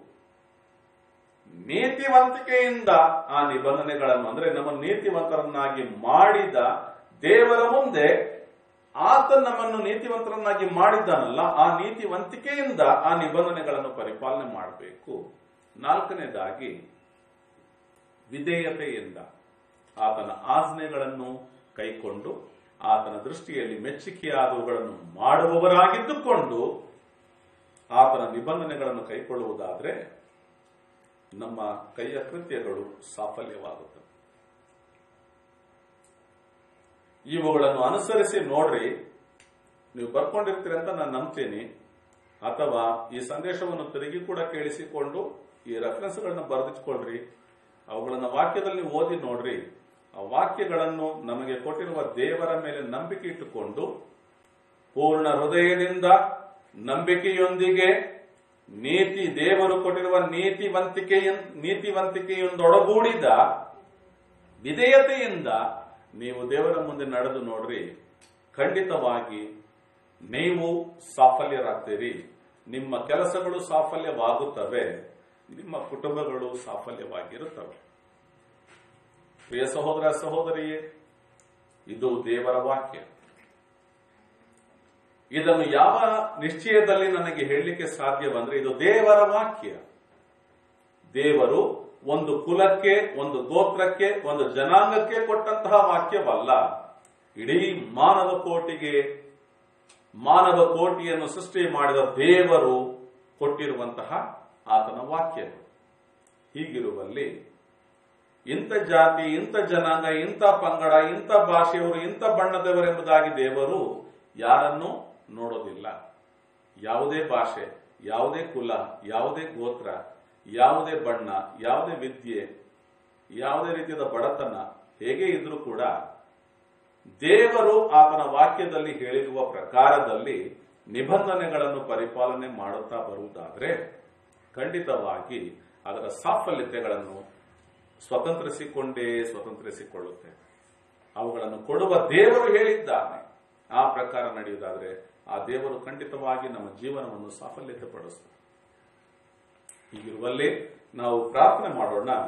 ನಮ್ಮ ದೇವರು ಖಂಡಿತವಾಗಿ ಆತನು ಹೇಳುವ ಮೊದಲನೆಯ ಸಾಫಲ್ಯತೆ, ನಾವು ಬೇಡಿಕೊಳ್ಳುವಂತ ಎಲ್ಲಾ ಪ್ರಾರ್ಥನೆಗಳಲ್ಲಿ ಆತನು ಮೊದಲಿಗೆ ನಮಗೆ ಮಾಡುವ ಕಾರ್ಯವೇನೆಂದ್ರೆ ನಮ್ಮನ್ನು ಪಾಪದಿಂದ ಮನ್ನಿಸ್ತಾನೆ, ನಮ್ಮ ಪಾಪಗಳನ್ನು ಕ್ಷಮಿಸ್ತಾನೆ. ಈ ಪಾಪ ಎಂಬ ರೋಗ ಎಲ್ಲಾ ರೋಗಗಳಿಗಿಂತ ಕೆಟ್ಟ ರೋಗ. ನೋಡಿ, ಕೊರೋನಾ ಎಂಬುದು ಶರೀರವನ್ನು ಕೊಲ್ಲಬಹುದು, ಆದರೆ ಪ್ರಾಣಾತ್ಮವನ್ನು ಕೊಲ್ಲಿಕ್ಕಾಗೋದಿಲ್ಲ. ಆದರೆ ಈ ಪಾಪ ಎಂಬುದಿದೆ ನೋಡಿ, ಅದು ನಮ್ಮನ್ನು ನರಕಕ್ಕೆ ಕೊಂಡೊಯ್ಯುತ್ತದೆ. ನರಕಕ್ಕೆ ಹೋಗುವುದಾದ್ರೆ ನಮ್ಮ ಪ್ರಾಣ, ಆತ್ಮ, ಶರೀರ ಎಲ್ಲವೂ ಅಲ್ಲಿ ನರಳಾಡ್ತಾ ಇರ್ತದೆ, ಉರುಳಾಡ್ತಾ ಇರ್ತದೆ. ಈ ಶರೀರದಲ್ಲಿ ಅಂದ್ರೆ ಆ ಒಂದು ಅಳಿಯದ ಶರೀರ ಇರ್ತದೆ, ಆ ಶರೀರ ಅಳಿದು ಹೋಗೋದಿಲ್ಲ. ಅದರ ಒಳಗಿರುವಂತಹ ಪ್ರಾಣ ಆತ್ಮಗಳು, ಪ್ರಾಣವು ಹೋಗೋದಿಲ್ಲ ಬಿಟ್ಟು ನರಳಾಡ್ತಾನೆ ಇರ್ತಾರೆ. ನರಕ ಎಂಬುದು ಅಂತಹ ಒಂದು ಸ್ಥಳ. ಅದು ಮನುಷ್ಯನಿಗಾಗಿ ದೇವರು ಸೃಷ್ಟಿ ಮಾಡಿದ ಸ್ಥಳವಲ್ಲ. ಲೂಸಿಫರನಿಗೂ ಅವನ ತಂಡದವರಿಗೂ ಅಂದ್ರೆ ಪರಲೋಕದಲ್ಲಿದ್ದಂತಹ ದೂತ ವರ್ಗದವರಲ್ಲಿ ಒಂದು ಗುಂಪು ದೂತ ವರ್ಗದವರು ದೇವರಿಗೆ ವಿರುದ್ಧವಾಗಿ ಆಲೋಚನೆ ಮಾಡಿದ್ದರಿಂದ ಅವರನ್ನು ದೇವರು ಪರಲೋಕದ ತಳ್ಳಿಬಿಟ್ಟಾಗ ಅವರಿಗಾಗಿ ಸೃಷ್ಟಿ ಮಾಡಿದ ಸ್ಥಳವೇ ನರಕ, ಮನುಷ್ಯರಿಗಾಗಿ ಅಲ್ಲ. ಆದ್ರೆ ಮನುಷ್ಯರು ಏನಾಗಿದ್ದಾರ? ತಳ್ಳಲ್ಪಟ್ಟ ಲೂಸಿಫರನ ಮತ್ತು ಅವನ ಅನುಯಾಯಿಗಳ ಮಾತುಗಳನ್ನು ಕೇಳಿಸಿಕೊಂಡು, ಅಂದ್ರೆ ಇವತ್ತು ನಾವು ಹೇಳ್ತೀವಿ ಸೈತಾನ ಅಂತ ಹೇಳ್ತೀವಿ, ದೆವ್ವ, ಭೂತ, ಪಿಶಾಚಿ, ದುರಾತ್ಮಗಳು ಎಂದು ಹೇಳುತ್ತೇವೆ. ಇವುಗಳೆಲ್ಲ ಅವನಿಗೂ ಅವನಿಗೆ ಸಂಬಂಧಪಟ್ಟವರುಗಳ ಗುಂಪಿನವರಿಗೆ ಹೇಳಲ್ಪಡುವ ಹೆಸರುಗಳು. ಅವನ ಮಾತನ್ನು ಕೇಳಿ ಅವನ ಅನುಯಾಯಿಗಳ ಮಾತುಗಳನ್ನು ಕೇಳಿಸಿಕೊಂಡು ಬೇಡವಾದಂತಹ ಅಂದ್ರೆ ಪಾಪದ ದುಷ್ಕೃತ್ಯಗಳಲ್ಲಿ ಜನಗಳು ತೊಳಲಿ ಬಳಲಾಡುತ್ತಾರೆ. ದೇವರು ಎಲ್ಲಿಯೂ ಬೇರೆಯವರನ್ನ ಕೊಲೆ ಮಾಡು ಎಂದು ಹೇಳಿ, ದೇವರ 10 ಆಜ್ಞೆಗಳಲ್ಲಿ ಒಂದು ಆಜ್ಞೆ ಹೇಳುತ್ತದೆ. ಆಜ್ಞೆಯು ಹೇಳಲ್ಪಡುತ್ತದೆ, ಕೊಲೆ ಮಾಡಬಾರದು, ಸುಳ್ಳು ಸಾಕ್ಷಿ ಹೇಳಬಾರದು, ಪರರದ್ದನ್ನು ಆಶಿಸಬಾರದು. ದೇವರ ವಾಕ್ಯ ಹಾಗೆ ಹೇಳಿದೆ. ದೇವರು ಹಾಗೆ ಹೇಳ್ತಾನೆ. ಸೈತಾನ ಏನ್ ಹೇಳ್ತಾನ? ಬಿಟ್ಟಿಕ್ಕಿದ್ರೆ ಮತ್ತೆ ಮುಂದಕ್ಕೆ ನಿನಗೆ ಸಿಗಲ್ಲ, ಕೊಲೆ ಮಾಡ್ಬಿಡು, ಕೊಲೆ ಮಾಡಿ ಮುಚ್ಚಿಕ್ಬಿಡು, ಎಲ್ಲ ತಗೊಂಡೋಗಿ ಹೂತಾಕು, ಯಾರಿಗೆ ಗೊತ್ತಾಗ್ತದೆ? ಸೈತಾನ ಹೇಳಿ ಕೊಡ್ತಾನೆ. ಪರರದನ್ನು ಆಶಿಸಬೇಡ, ದೇವರು ಹೇಳ್ತಾರೆ. ಸೈತಾನ ಹೇಳ್ತಾನ, ನೀನು ಹಿಂಗೆ ಇದ್ಬಿಟ್ರೆ ಅಷ್ಟೇ, ನೀನು ಉದ್ಧಾರ ಆಗಲ್ಲ, ಹೊಡ್ಕ, ಎಷ್ಟೋ ಇದೆ ಅವನ ಹತ್ರ, ಹೊಡ್ಕೊ. ಬೇರೆಯವ್ರದ್ದು ಇಲ್ಲಲ್ಲ, ಬೇರೆಯವ್ರದ್ದು ಅಂದ್ರೆ ನೀನು ಹೊಡ್ಕೊಳ್ಳಿಲ್ಲ ಅಂತ ಹೇಳಿದ್ರೆ ನೀವು ಉದ್ಧಾರಕ್ಕಾಗಲ್ಲ, ಹೊಡ್ಕೊ. ದೇವರು ಹೇಳ್ತಾರೆ, ಸುಳ್ಳು ಸಾಕ್ಷಿ ಹೇಳಬಾರದು. ಸೈತಾನ ಹೇಳ್ಕೊಡ್ತಾನೆ. ಈಗ ಒಂದು ಸುಳ್ಳು ಹೇಳಿಲ್ಲ ಅಂದ್ರೆ ನಿನಗೆ ಜೀವನ ಆಗಲ್ಲ, ಸುಳ್ಳು ಹೇಳು, ಏನಾಗಲ್ಲ, ತಲೆಬಿಸಿಲ್ಲ. ಯಾರು ನಿಯತ್ತಾಗಿದ್ದಾರ ಲೋಕದಲ್ಲಿ? ಸೈತಾನ ಹೇಳ್ತಾನ, ಯಾರು ಸರಿ ಇದ್ದಾರ? ಯಾವ ಪಾಶ ಸರಿ ಇದ್ದಾನ? ಯಾವ ವಿಶ್ವಾಸಿ, ಯಾವ ಕ್ರೈಸ್ತನ ಸರಿ ಇದ್ದಾನ? ಯಾವನು ಸರಿ ಇಲ್ಲ. ನೀನ್ ಮಾತ್ರ ಸರಿ ಇದ್ದಿ, ಏನ್ ಸಾಧಿಸ್ತೀಯ? ಹೇಳು ಸುಳ್ಳು. ಇದು ಸೈತಾನ ಹೇಳಿಕೊಡು. ದೇವರೇನು ಹೇಳ್ತಾರ? ದೇವರ ಆಜ್ಞೆಗಳನ್ನು ಕೈಕೊಂಡು ಆತನ ದೃಷ್ಟಿಯಲ್ಲಿ ಮೆಚ್ಚುಗೆಯಾದವುಗಳನ್ನು ಮಾಡುತ್ತಾ ನಾವು ಹೋಗುವುದಾದ್ರೆ ನಾವು ದೇವರಲ್ಲಿ ಬೇಡಿಕೊಂಡ ಎಲ್ಲವುಗಳನ್ನು ಹೊಂದಿಕೊಳ್ತೇವೆ. ಪ್ರಿಯ ಸಹೋದರ ಸಹೋದರಿಯರೇ, ನರಕ ಎಂಬ ಸ್ಥಳಕ್ಕೆ ಹೋಗುವುದಕ್ಕೆ ಜನಗಳನ್ನು ಶೈತಾನ್ ನಡೆಸ್ತಾನೆ. ಅವನಿಗೆ ದೇವರು ಸಿದ್ಧ ಮಾಡಿದ ಸ್ಥಳ ಅದು. ಅವನ ಅನುಯಾಯಿಗಳಿಗೆ ಸಿದ್ಧ ಮಾಡಿದ ಸ್ಥಳ ನರಕ. ಅಲ್ಲಿಗೆ ಅವನು ಮತ್ತು ಅವನ ಅನುಯಾಯಿಗಳು ಮಾತ್ರವಲ್ಲ, ಲೋಕದಲ್ಲಿ ಅನೇಕ ತರನಾದಂಥ ಜನಗಳನ್ನು ಕೂಡ ಅಲ್ಲಿಗೆ ಕರೆದೊಯ್ಯುವವನಾಗಿದ್ದಾನೆ. ಜನಗಳು ಕೂಡ ಅವನ ಮಾತನ್ನು ಕೇಳಿಕೊಂಡು ಕುಡುಕುತನ, ಮೋಸ, ವಂಚನೆ, ವಿಗ್ರಹಾರಾಧನೆ, ಗರ್ವ, ಅಹಂಕಾರ, ಅಹಂಭಾವ, ಸುಳ್ಳು, ಮತ್ಸರ, ಇಂಥವುಗಳಲ್ಲಿ ಇವೆಲ್ಲ ಅವನ ಸ್ವಭಾವಗಳು. ಆ ಸ್ವಭಾವಗಳಲ್ಲಿ ಜನಗಳು ಸೇರಿಕೊಂಡು ಅವನನ್ನು ಹಿಂಬಾಲಿಸುವವರಾಗಿದ್ದಾರೆ. ಹೀಗಿರುವಲ್ಲಿ ಅವರುಗಳು ಹೋಗುವ ಸ್ಥಳ ಯಾವುದು? ನರಕ. ಆದರೆ ಯಾವ ಮನುಷ್ಯನು ದೇವರ ಆಜ್ಞೆಗಳನ್ನು ಕೈಕೊಂಡು ದೇವರ ದೃಷ್ಟಿಯಲ್ಲಿ ಮೆಚ್ಚುಗೆಯಾದವುಗಳನ್ನು ಮಾಡುತ್ತಾ ಹೋಗುತ್ತಾನೋ ಅವನು ಆ ಸ್ಥಳಕ್ಕೆ ಹೋಗೋದಿಲ್ಲ, ಪರಲೋಕಕ್ಕೆ ಹೋಗುತ್ತಾನೆ. ಅವನು ಸ್ವರ್ಗಕ್ಕೆ ಸೇರ್ತಾನೆ. ಅಲ್ಲಿ ಏನಿದೆ?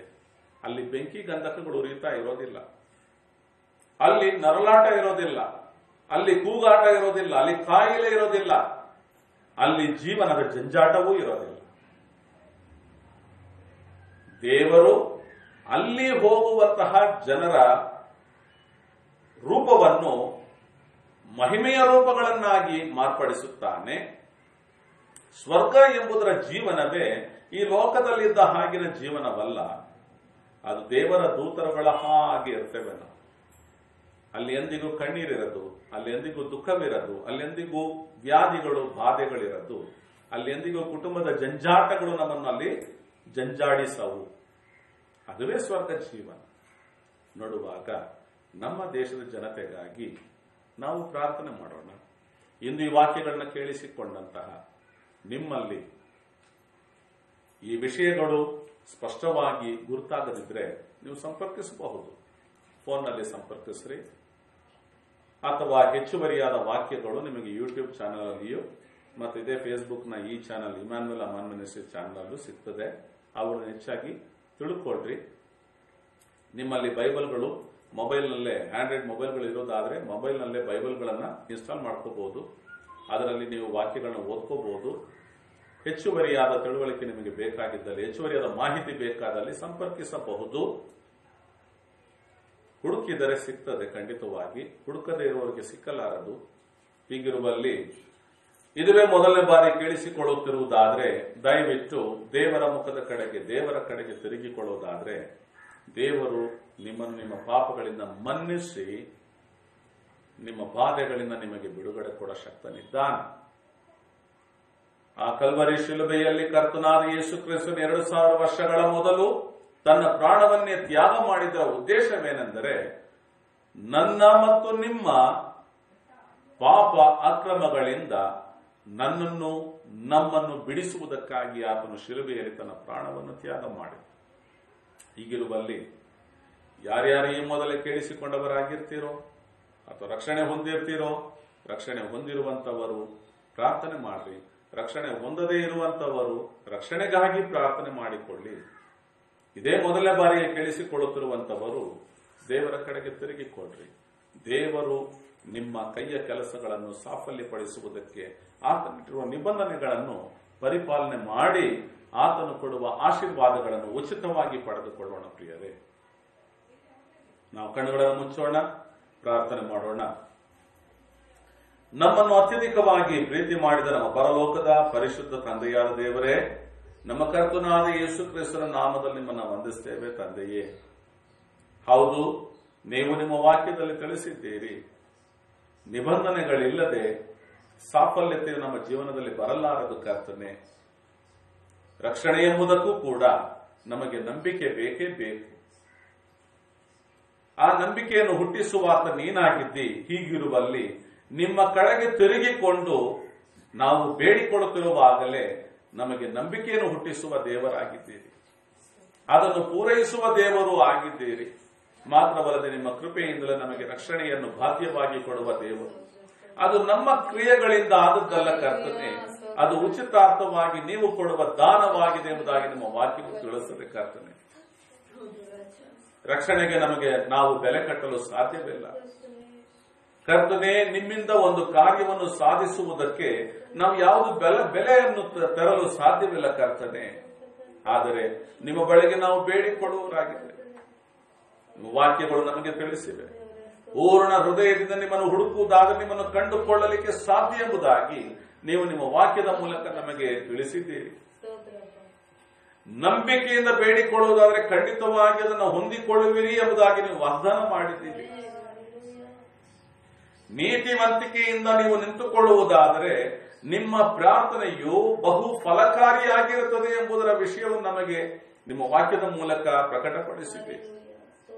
ಮಾತ್ರವಲ್ಲದೆ ವಿಧೇಯತೆಯೊಂದಿಗೆ ದೇವರ ಮುಂದೆ ನಿಂತುಕೊಳ್ಳಬೇಕಾದದ್ದು ಎಂಬುದಾಗಿ ನಿಮ್ಮ ವಾಕ್ಯವು ನಮಗೆ ಕಡಾಖಂಡಿತವಾಗಿ ತಿಳಿಸಿದೆ. ಕರ್ತನೆ, ನಮ್ಮ ವಿಧೇಯತೆಯು ಯಾವುದರಲ್ಲೆಂದು ನೋಡುವಾಗ ನಿಮ್ಮ ಆಜ್ಞೆಗಳನ್ನು ಕೈಕೊಳ್ಳುವ ವಿಷಯದಲ್ಲಿಯೂ ನಿಮ್ಮ ದೃಷ್ಟಿಗೆ ಮೆಚ್ಚುಗೆಯಾದವುಗಳನ್ನು ಮಾಡುವ ವಿಷಯದಲ್ಲಿಯೂ ನಾವು ವಿಧೇಯರಾಗಿ ನಡ್ಕೊಳ್ಳುವುದಾದರೆ ನಾವು ಬೇಡಿಕೊಳ್ಳುವ ಎಲ್ಲವುಗಳನ್ನು ನಾವು ಹೊಂದಿಕೊಳ್ಳುತ್ತೇವೆ ಎಂಬುದರ ವಿಷಯದಲ್ಲಿ ನೀವು ಭರವಸೆ ಕೊಟ್ಟಿದ್ದೀರಿ ಕರ್ತನೆ, ನೀವು ಬರೆಯಿಸಿ ಕೊಟ್ಟಿದ್ದೀರಿ ಕರ್ತನೆ.